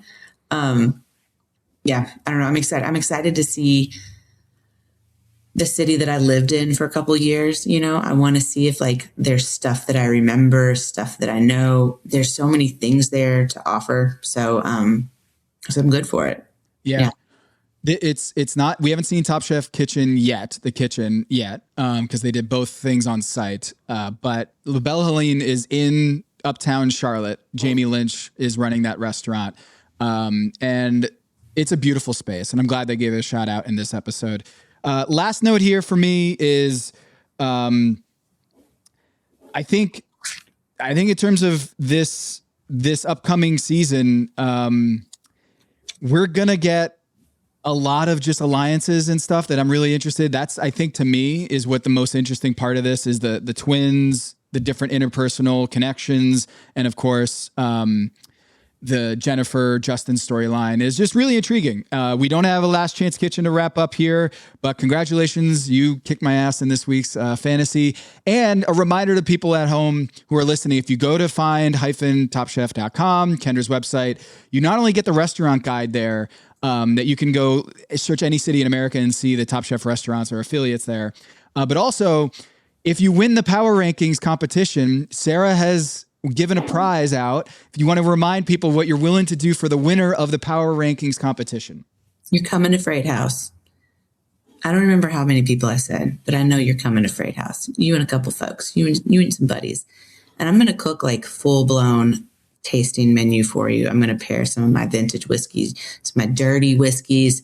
When I say dirty, because they're dusty and maybe they come out of a lead-based decanter. Who knows?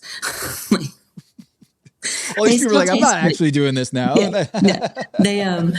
come and we'll cook something for you. I mean, right? Like, isn't that the dream, that you always get to like taste what is on the TV? And I feel like that's why I love Top Chef so much. Like it stimulates my brain and like makes me think about food in a different way. So, I don't know that I love the no LCK. In the first 2 episodes, yeah. Yeah, I kind of like love that it's a redemption thing. And I think that like they probably went in like thinking they were going to get that. I hate that. I hate that. I wish they would get their second spot. I want everybody to have a second chance, right?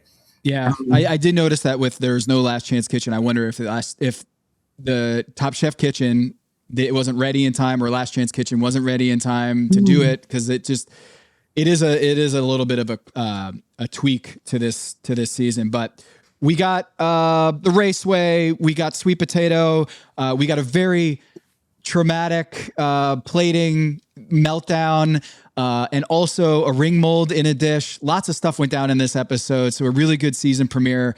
And a reminder to everybody, subscribe to our Substack at packyourknives.com. If you want instantaneous reactions and all of our content, go there now and subscribe. It really helps us support the awesome work from Carly and Kendra and Sara and making all this stuff happen.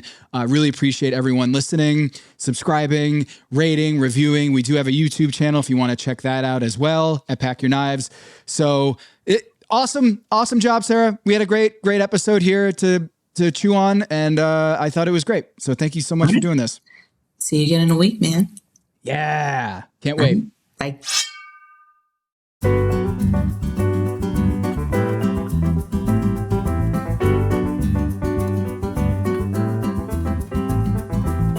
This season of Pack Your Knives is presented by CRVA, Charlotte Regional Visitors Authority.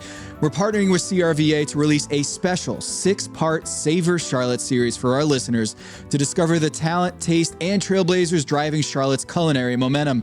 This week, enjoy our interview with Chef Chris Coleman of Built On Hospitality, who you might have already recognized on Beat Bobby Flay, Chopped, Alex vs. America, and Guy's Grocery Games, or at his stable of awesome restaurants in Charlotte, including one of my favorites and Gail Simmons' favorites, the Goodyear House. Enjoy.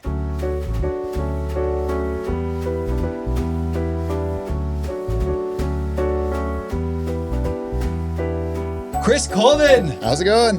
Dude, it's great to have you in the studio and finally have you on the pod. We went out to dinner earlier this month, and I've been at Goodyear House a whole bunch of times at one of your restaurants. And it was great to sit down and talk to you because I didn't realize at that dinner you were showing me some of your favorite things about burgers and whatnot because we were at a French restaurant, Pastis, with a great burger. Great burger. And what we talk about is Charlotte's, entry into the food scene nationally. Yeah. And you have been on the food TV scene for a while now. Yeah. And so you're kind of like this representative of Charlotte, many representatives of Charlotte, but you've been on Beat Bobby Flay. Yeah. You've been on Alex vs. America, Chopped Champion, Guy's Grocery Games, and you've been kind of a representative of Charlotte on these shows. Yeah. And so why is that important to you to not just be on these shows, national food competition programs, but also just try to get Charlotte out there? Yeah, well, I mean, Charlotte is my home. I was born and raised here. And I like to tell folks I kind of grew up at the same time as the city did, right? I was born in the early 80s. So I came of age at the same time that Charlotte was coming of age. We got the Hornets when I was 5 years old. Yeah. We got the Panthers when I was 11 or 12. And so people started to know, it was always Charlotte, North Carolina, and it started to become Charlotte, just period Charlotte, 10, 15 years ago. And for me, that's important. I take so much pride in this city, and I love this city. So when I would get invited to do those competition shows, I was always I'm here to rep Charlotte. That's why I'm here is if I can win, fantastic. If I can represent myself, even better in the businesses, probably best. But representing Charlotte meant just so much to me. Yeah. To do that, yeah. Yeah, because what was Charlotte food scene like then when you were getting into those national competitions? So what was the first? Chopped was the first one. And that was 2019, I want to say? Yeah, that was 2018 is when we filmed. I think it aired in 2019. Yeah. Charlotte at that time really was kind of in its, I don't want to say heyday because I think we're still in it, but a lot of the chef-driven restaurants were really kind of capturing the spotlight. You had Paul Verica at Heritage in Waxhaw. You had Clark Barlow doing some cool stuff at Heirloom up in Coolwood. You had Jamie Lynch doing cool stuff. Mark Jacksina was still at Halcyon. So you had and Greg Collier had opened Yoke and Rock Hill. So you had a lot of chefs becoming household names in Charlotte. Yeah. So that was really, really cool. I think Joe and Katie had already opened Kindred. I moved here in 2016. Yeah.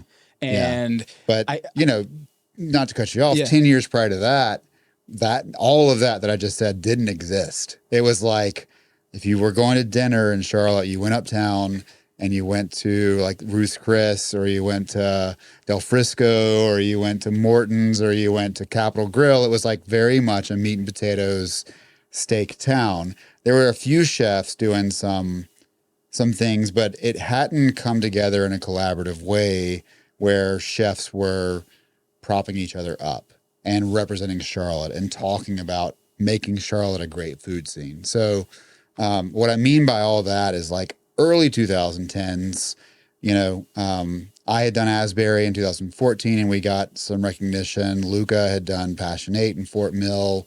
Gene Briggs was still at Blue, I believe. You had some chefs doing some stuff, getting some nods from, Charlotte Magazine, and then some JBF nods. Bruce Moffat at Stagione. Yep. And Barrington's was getting recognized.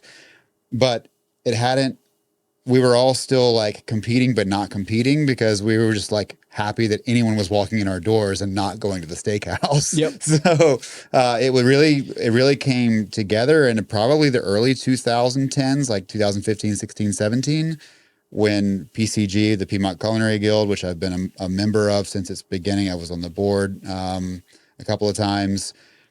That's when we all got together as chefs and said, we really want to make Charlotte known as a food scene and do some cool stuff. And so we started collaborating together and sharing farm lists and, how can I help you? How can you help me?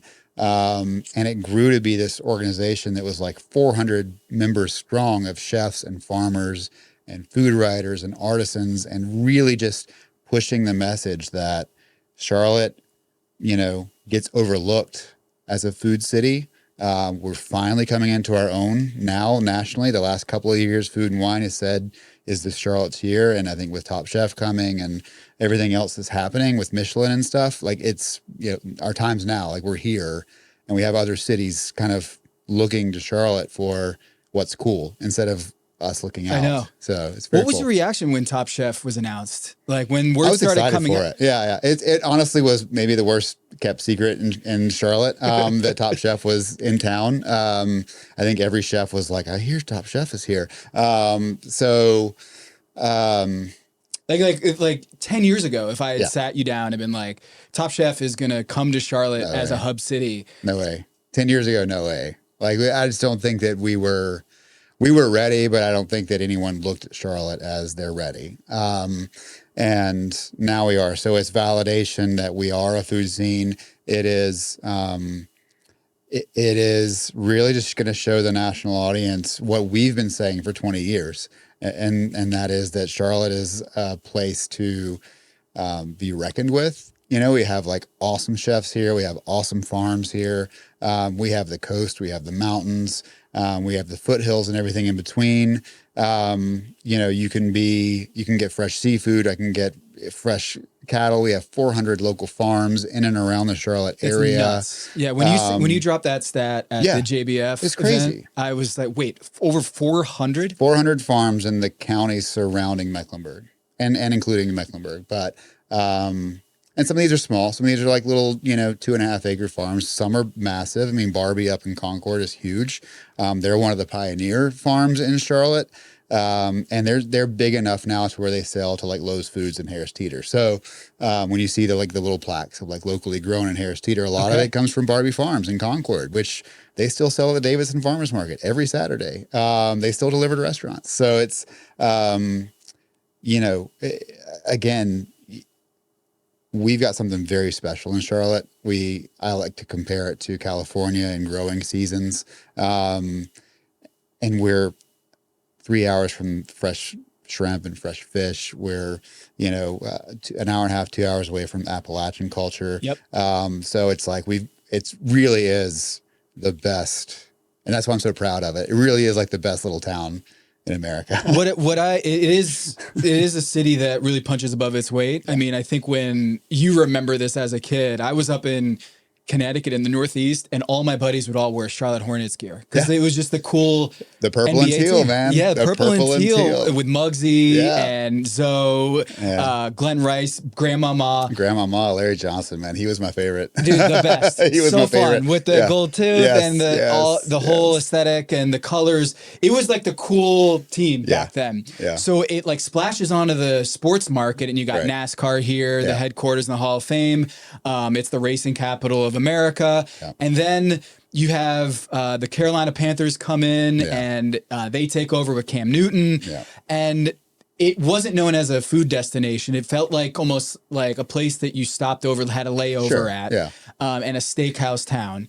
But when I moved here in 2016, it felt like it was getting in on the ground floor or something where chefs like yourself and Paul Verica was opening up a restaurant down the street. And I'm like, wait, a James Beard nominated chef is in Charlotte down the street from me. Yeah. And then it starts exploding where at this, it was at the James Beard Foundation platform venue earlier this February, where I'm invited to this dinner with you, Brittany Cochran from Stagione, who's going to be on Top Chef, And then just like a murderer's row of Charlotte chefs that were all together.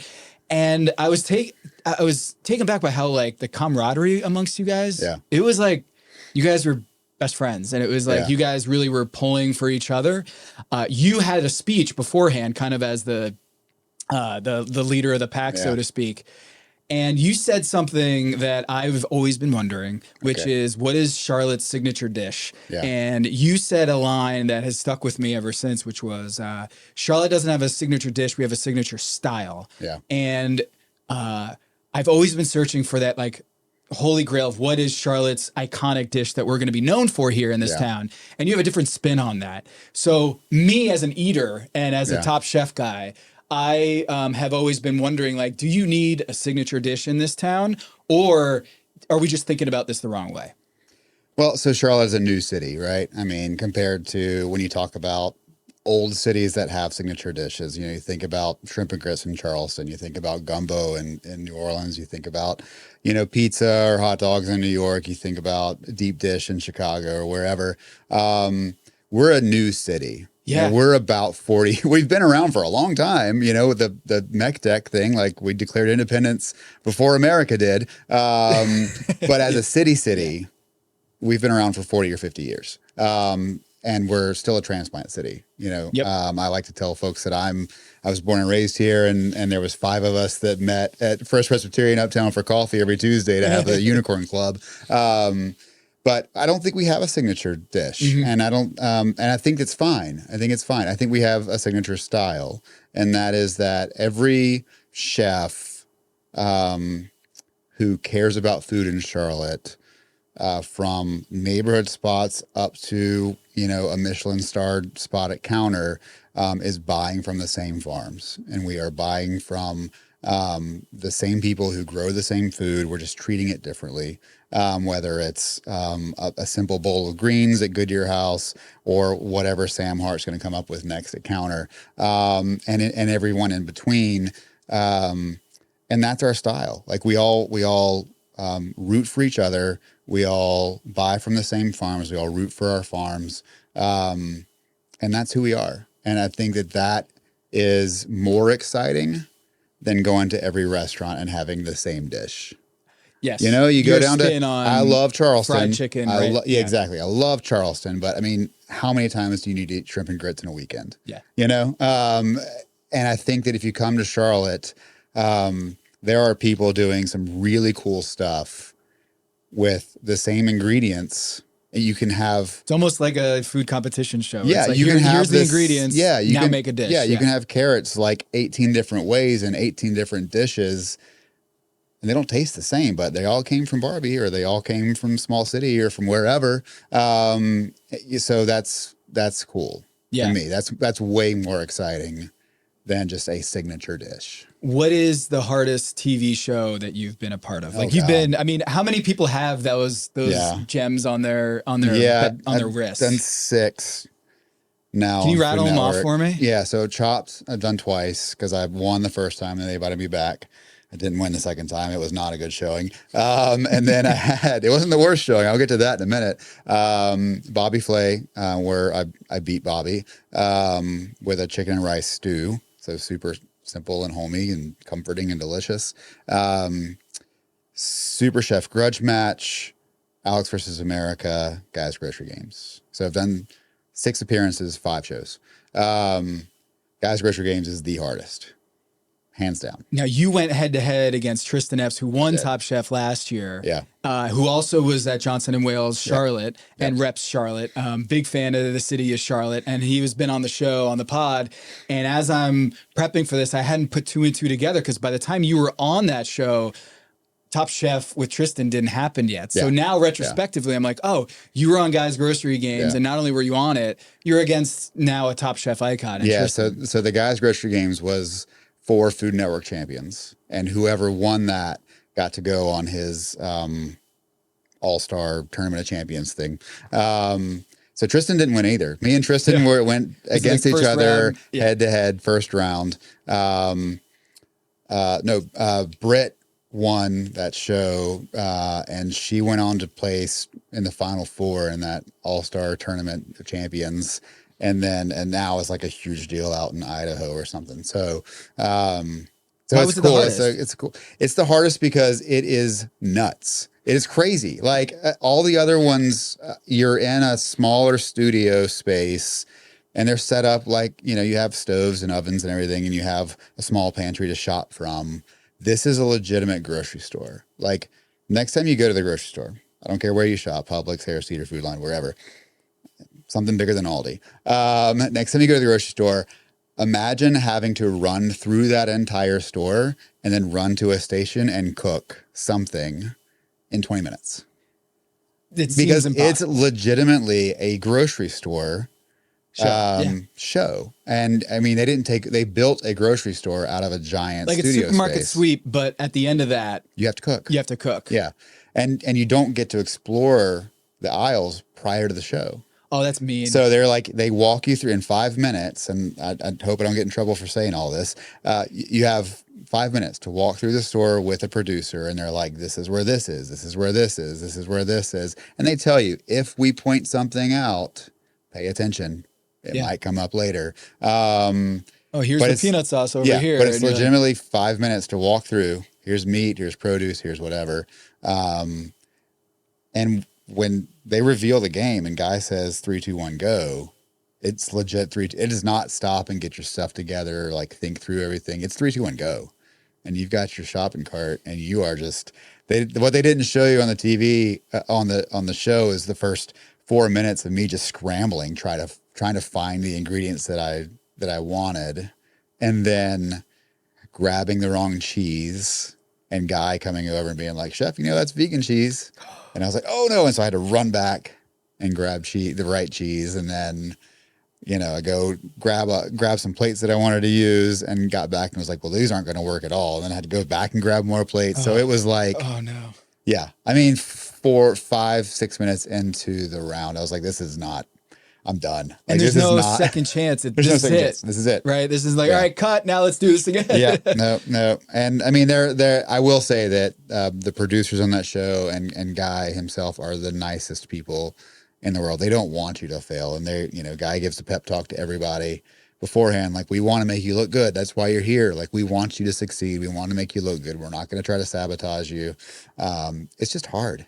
It's just very hard. I've always wondered this about Top Chef is, are there people who are built for TV competitions that they thrive in those scenarios? And you can also be the best chef in the world, but not be built for TV competitions. Sara Bradley, who's co-hosting this year, we're doing recaps on Pack Your Knives.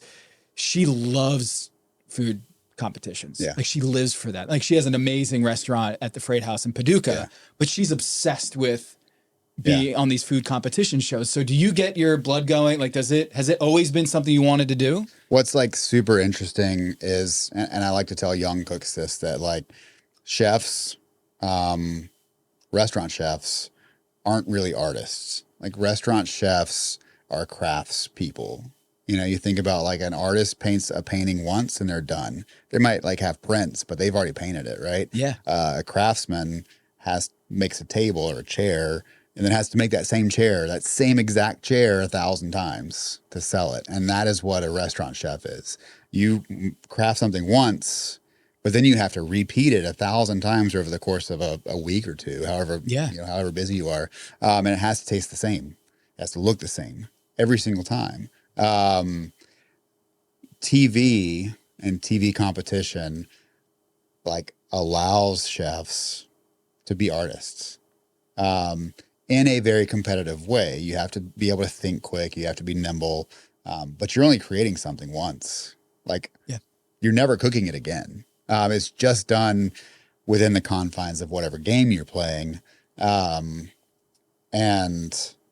so that's kind of fun. Like, you get to just like make a mess and play and have fun and make something that you feel like is going to represent you best and win the round or win the show. But it's not the same as being a restaurant chef. So yes, restaurant chefs don't always do well in competitions.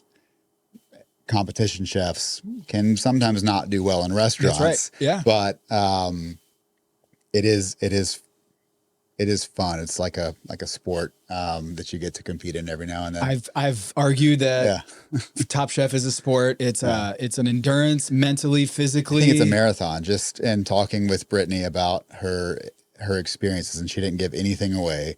Don't want to get her in trouble at all. But just talking about the time commitment of what, you know, it's like going to the Olympics, but if the Olympics were for weeks months. and weeks and weeks and weeks, yeah. You know, 8 to 12 weeks or so is the commitment when you try out for Top Chef. So it's and versus like doing a Beat Bobby Flay would be that's 3 days. It's a day of travel, it's a day of shooting, and then it's a day of travel home. It's 2.5 days, 3 days. I've talked to people, chefs who've been on Top Chef, who said they tried out or auditioned for 10 years, you know, year after year. Have you tried to get on Top Chef, or is that something you want to do? Because it seems like with your resume, it seems like something you naturally would want to do. Yeah, that Top Chef is like the great white whale. It's like the one that I haven't done yet. And it's definitely something that's still on my bucket list that I want to do. I have never applied except for this season for Top Chef Carolinas. And one of the casting directors reached out to me, and I think they probably reached out to a few chefs around town in Charlotte, Brittany obviously being one. Like, we want you to apply. Like, they looked at Charlotte. I mean, when it was kind of announced, or not really announced, but when we heard, you know, as chefs that they were going to come to Charlotte, there started to be a small pool of like, who's going to get selected. We know there's going to be at least one Charlotte chef who's going to get selected. This is really testing your friendships at this point, right? You're like, everything's cool. The guild and everything. Right. But then once Top Chef comes into town, it's like, all right, well, there's only so many spots. Right. Yeah. We know they're going to pick one Charlotte chef. Who's it going to be? And the casting director reached out to a few of us. I don't know who all they reached out to. I just know that they reached out to Brittany. Obviously, she's on the show, and they reached out to me asking me to apply. And it's something I really like struggled with. Like, I thought, like, I wanted to do it. But at the same time, I have a 14-year-old and a 10-year-old and 4 businesses. And so the idea, and a wife who I love. By the way, married for 21 years. So, the idea of being away, again, and they tell you in the application, it's an 8 to 12 week commitment, depending on how far you go in the show. And I don't play to lose. So I'm like, can I be away for 12 weeks? And during the time of the filming, I would have missed my daughter's birthday, my son's birthday, Halloween, possibly Thanksgiving, if you go on, you know, and the start of school, because it started in August. That's what a good lot. Dad. What a good dad. That's a lot. And so I did eventually apply. I think I waited too late because I think they probably had already started the interviewing process. And, you know, I sent in my application probably 3 or 4 weeks after getting that initial call. Let the director know that I had applied. She said, awesome, we'll call you if we have any questions. And I never heard from them again. So I think at that point, they probably had already zeroed in on a couple that they were interviewing and ultimately chose Britt. But can you talk to me about Britt? Because give a scouting report. She's awesome. She is super, like, I have give not the people worked, the deets on. So Brittany Cochran, she is the chef at Stagione, and Brittany has been in town here for probably 10 or 12 years. She's not from Charlotte. She came to Charlotte to go to JWU, graduated, got a job, kind of kicked around some kitchens in Charlotte a little bit. I first met Britt when she was Nick Daniels' sous chef at the Wood and Vine, which used to be next to Asbury, where I was the chef in Uptown. And so, you know, we would see each other almost every day because we were neighbors. And Britt was always like kind of quiet and strong. And I mean, she's short and she's like tough, and you can just tell she's a little tough. So I hadn't really worked that much with her. And when we, you know, I was asked to help kind of gather the group of chefs for this JBF thing. And, you know, we wanted to include her to really like help her celebrate and show off the Top Chef stuff. That's what I really got to hang out with her for the most amount of time in New York earlier this month at the JBF platform. And I love me some Brittany Cochran. She is so much fun. Yes. She's tough. And I'm sure You gotta be if you're on Top Chef, man. She's going to be a good competitor. I'm excited to see how the season goes.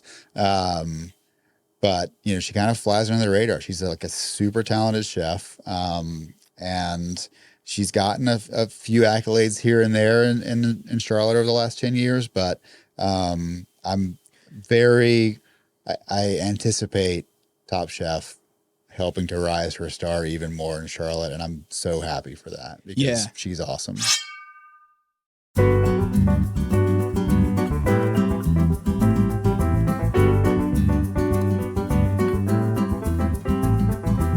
Can you help people understand Charlotte as a food city and what makes it different than, say, Raleigh or Charleston? And as a native Charlottean.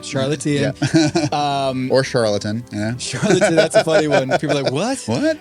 A Charlottean as yourself, what makes Charlotte versus, say, other Carolinas, Greenville, Charleston? Everyone might loop them all together, but what makes it distinct? Yeah, some of the stuff we talked about a few minutes ago, I think I would say Charlotte and Greenville are pretty similar. We're both have been historically agrarian. We've got a lot of farming in the Piedmont region of the Carolinas. Yep. So we're very much, from a food perspective, we're very much farm driven. Whereas you look at Wilmington or Charleston on the coast, they're obviously coastal cities, and Charleston is a hugely important historical city with a food culture all of its own. But we're a city of industry. We're a banking town. When I say that I came up at the same time as Charlotte, it's because Nations Bank was founded, that eventually became Bank of America right after I was born. And now Bank of America is the second or third largest bank in the world, right? So we're a banking town. We have Duke Energy here, which is a huge player in electricity. We've got a lot of other industry here. So people move to Charlotte, and I think they're starting to move to Greenville for work. And then they find out it's a pretty cool place to live. Like this, you have 4 seasons here. The weather is great. You've got sports teams. You can vacation again, mountains or coast in a couple of hours either way. So what separates it from other cities? I think the fringe cities, and what I mean by that is way to the west, Asheville, or way to the east, Charleston, Wilmington. We're obviously right here in the middle with farming and stuff. Is it fair to say that chefs, if you're aspiring to open up your own restaurant or have your own brand or have your own imprint on the food scene in America, I feel like Charlotte is a blank canvas for a lot of chefs in ways that it's tough to break into Philly or to make your mark in Chicago. Yep.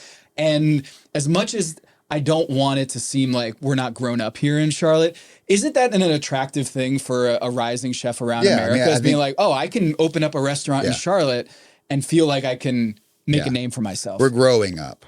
We're not grown up. We're growing up. We're coming into our own. And you talk to someone like Colin Buckles, who just opened Rada a year ago and is already on the New York Times 50 best list. Coming from New York, come to Charlotte. He came down here for family and for a better way to raise their son. He's made a big splash, and as big as Charlotte is, I think we're the 20th or 21st largest city in America. We're still a small town. I like to tell folks that we are either America's largest town or smallest city. Yes. And it's because everyone knows everybody. And you're 15 minutes away from and you're everything. 20 minutes away from everybody. It depends on traffic, right? You're 15, 20 minutes away from everything. And because we are a good, blank slate's a good way to put it, because we don't have this history behind us of food, you can come in and do kind of whatever you want to do. And if you do it well, we're going to embrace you, and you can make a name for yourself, as long as you're kind and nice, and you pay your respects to people, you're good. Now you come in here and you're a little hot-headed, or you think you got a bigger ego than what you can put on a plate, like we can turn on you pretty quick too. But if you come down and you just like what Callan did, and what a lot of chefs who've transplanted here have done, is they came in, they sought to understand first, and then they started to apply what we do here in Charlotte. And what I mean by that is the farms and the seasons and everything to their own cooking style. And it has like blossomed. Can you explain to the audience just why should they care about farm to table? Like why, or farm to fork, whatever. Yeah. Like, is it, what's in it for? It's, like that's great for the farmers and stuff. But if I'm going to a restaurant, how is that going to benefit me that Charlotte is a farming culinary capital? Yeah. So what? Yeah. Well, first off, you're going to get better tasting food. Yes. Because it's fresher, right? Instead of tomatoes being picked in Florida or California during the off season and just trucked across you the as a country. chef want locally sourced, because it's not just you're helping out people that well, that's the biggest thing. So for me, I was going to say, as the consumer, you're going to get better tasting food. Your tomatoes are going to be left on the vine until they're perfectly ripe, and then come 20 miles down the road to me. So you're going to get better tasting food. For a chef, especially someone like myself who's a little bit political at times, I think food is political, and it is, you vote with your dollars. We are a country that is quickly being taken over by some large mammoth corporations that control seeds and control what farms can grow and how they grow it. And our agrarian way of life, or history, is disappearing. And the average age of American farmers is in like the 70s now. We're a generation away from losing small family farms. So if we as chefs who have more purchasing power than you do, as an individual, if we all band together and say we're going to invest in these smaller family farms, then we're going to have smaller family farms 50 years from now, 100 years from now, whatever. And so when I spend my money with the farms that we buy from, I know that I am helping keep history and tradition alive. I also know that I'm helping them put food on the table. I'm helping them put a backpack on their kids' backs. They are then going to turn around and invest that money in their own local economies. So it's keeping our dollars here. It's voting with our money. It's keeping our dollars here instead of spending them all with the big box trucks, which we do. I mean, we've got to get paper supplies, who are then going to like push that money out to about 18 middlemen before it gets to the farmer in California, the farmer in Florida, wherever. So the money goes farther when you invest That's locally. Right. You keep the farms alive, keep them growing, so it's just important. Plus, on top of that, you get to eat way better tasting food. So why wouldn't you want to do that? That's what I was getting at. Is like for a lot of people, they see farm to table and it becomes a cliche. There's real benefit to doing that as opposed to just an ideal. Right? It's been co-opted for sure. 20 years ago when farm to table. 30 years ago, it was huge in California, right? So then the rest of the country catches up about 10 years later, and it's 20 years ago, farm to table is the thing. And every restaurant is putting farm to table. I think there was a point in time where Applebee's or Chili's was talking about getting their lettuces locally. And it's, because you're a California-based chain, so you are getting it locally, but the Chili's in North Carolina is not. So it did become a marketing cliche, a marketing term that I think chefs even stopped embracing, because it was like, why do I want to be lumped in with the big guys? Yeah. So now, you'll hear someone talking about local sourcing, and local sourcing means more than farm to table or farm to fork, which is just, should be trademarked by somebody probably. There's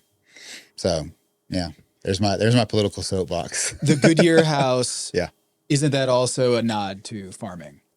It is. Yeah. So Goodyear, everyone asks if we're associated with the tire company, which I do have a Goodyear tire hat that I will wear occasionally. And the whole as a Michelin joke. thing, it's all very Exactly. confusing. Like, why would tire companies becoming these big food conglomerates? No, so my business partner, AJ Klink, who owns the property of the Goodyear house, he had the vision to turn it into a restaurant. And he got an email one day from an investor friend of his who had a story in the email body about a Goodyear house. And these specifically tie back to rural communities, rural homes built in the South and the Midwest, where he's from Michigan, that started as small bungalow homes. And they were like family homes, and it might be 1 or 2 bedrooms. And they were started sometime right around the Depression. And so these people had already scraped together enough money to buy a small house. Then they're hit with the Depression, something out of their control that completely affects and changes their lives. And then they're struggling to regain financial independence as the economy is starting to come back after the Depression.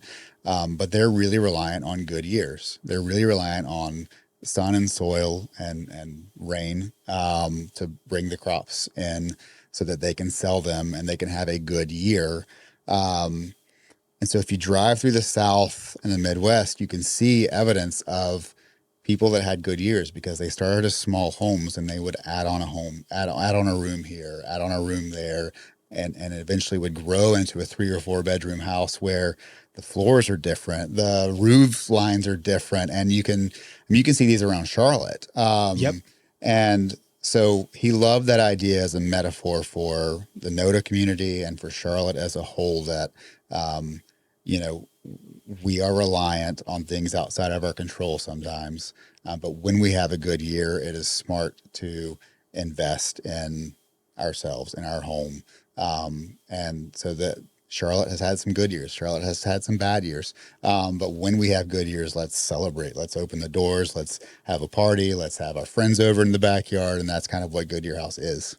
Yeah, your restaurant group, your hospitality group built on hospitality feels like the word built, Goodyear, feels like growth, right? Yep.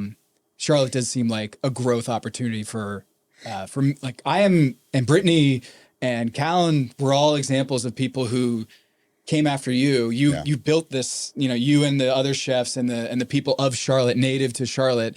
We are very attracted to Charlotte to come and visit for a couple of years and see if it sticks. And then it sticks. And you're like, oh my God, I'm raising my kids here. How did that my happen? daughters are 9 and 6 and they were born here in Charlotte. And I made the decision, we're leaving Miami in 2016. It was not politically a great climate to be in Miami in 2016 with the Zika virus and everything. And we wanted we call ourselves the Zika refugees, where we just had to find a place to like raise our kids. Yeah.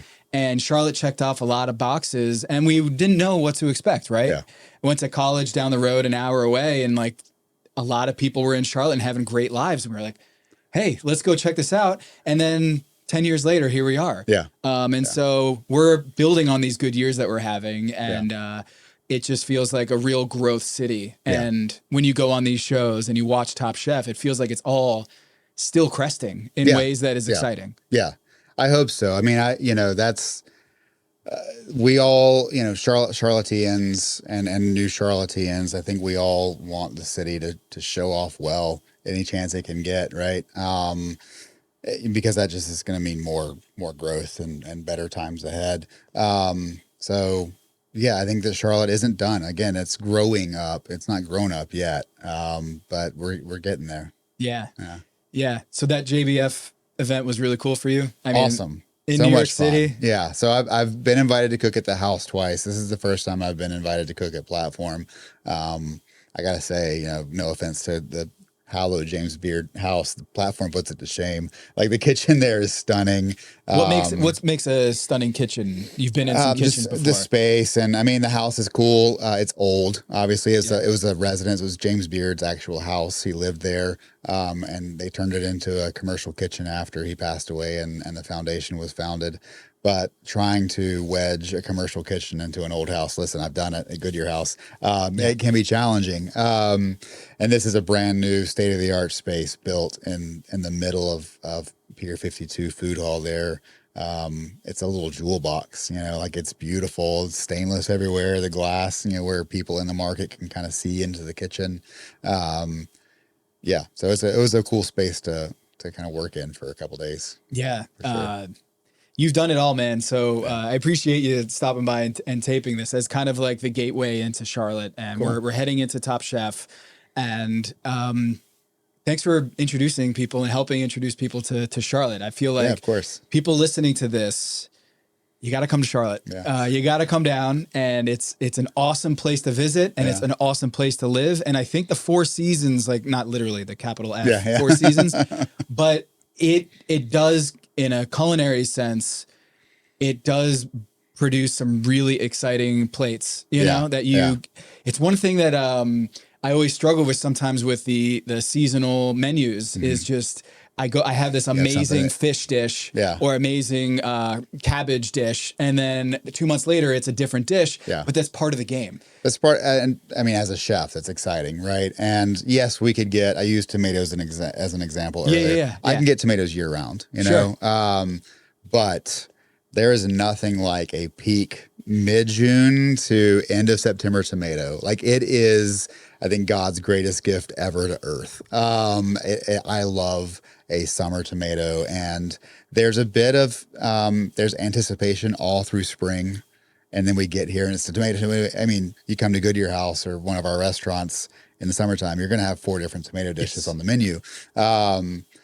And there's sadness, at the end of September, kind of mid-October, when we can't get tomatoes anymore because it's just gotten too cold.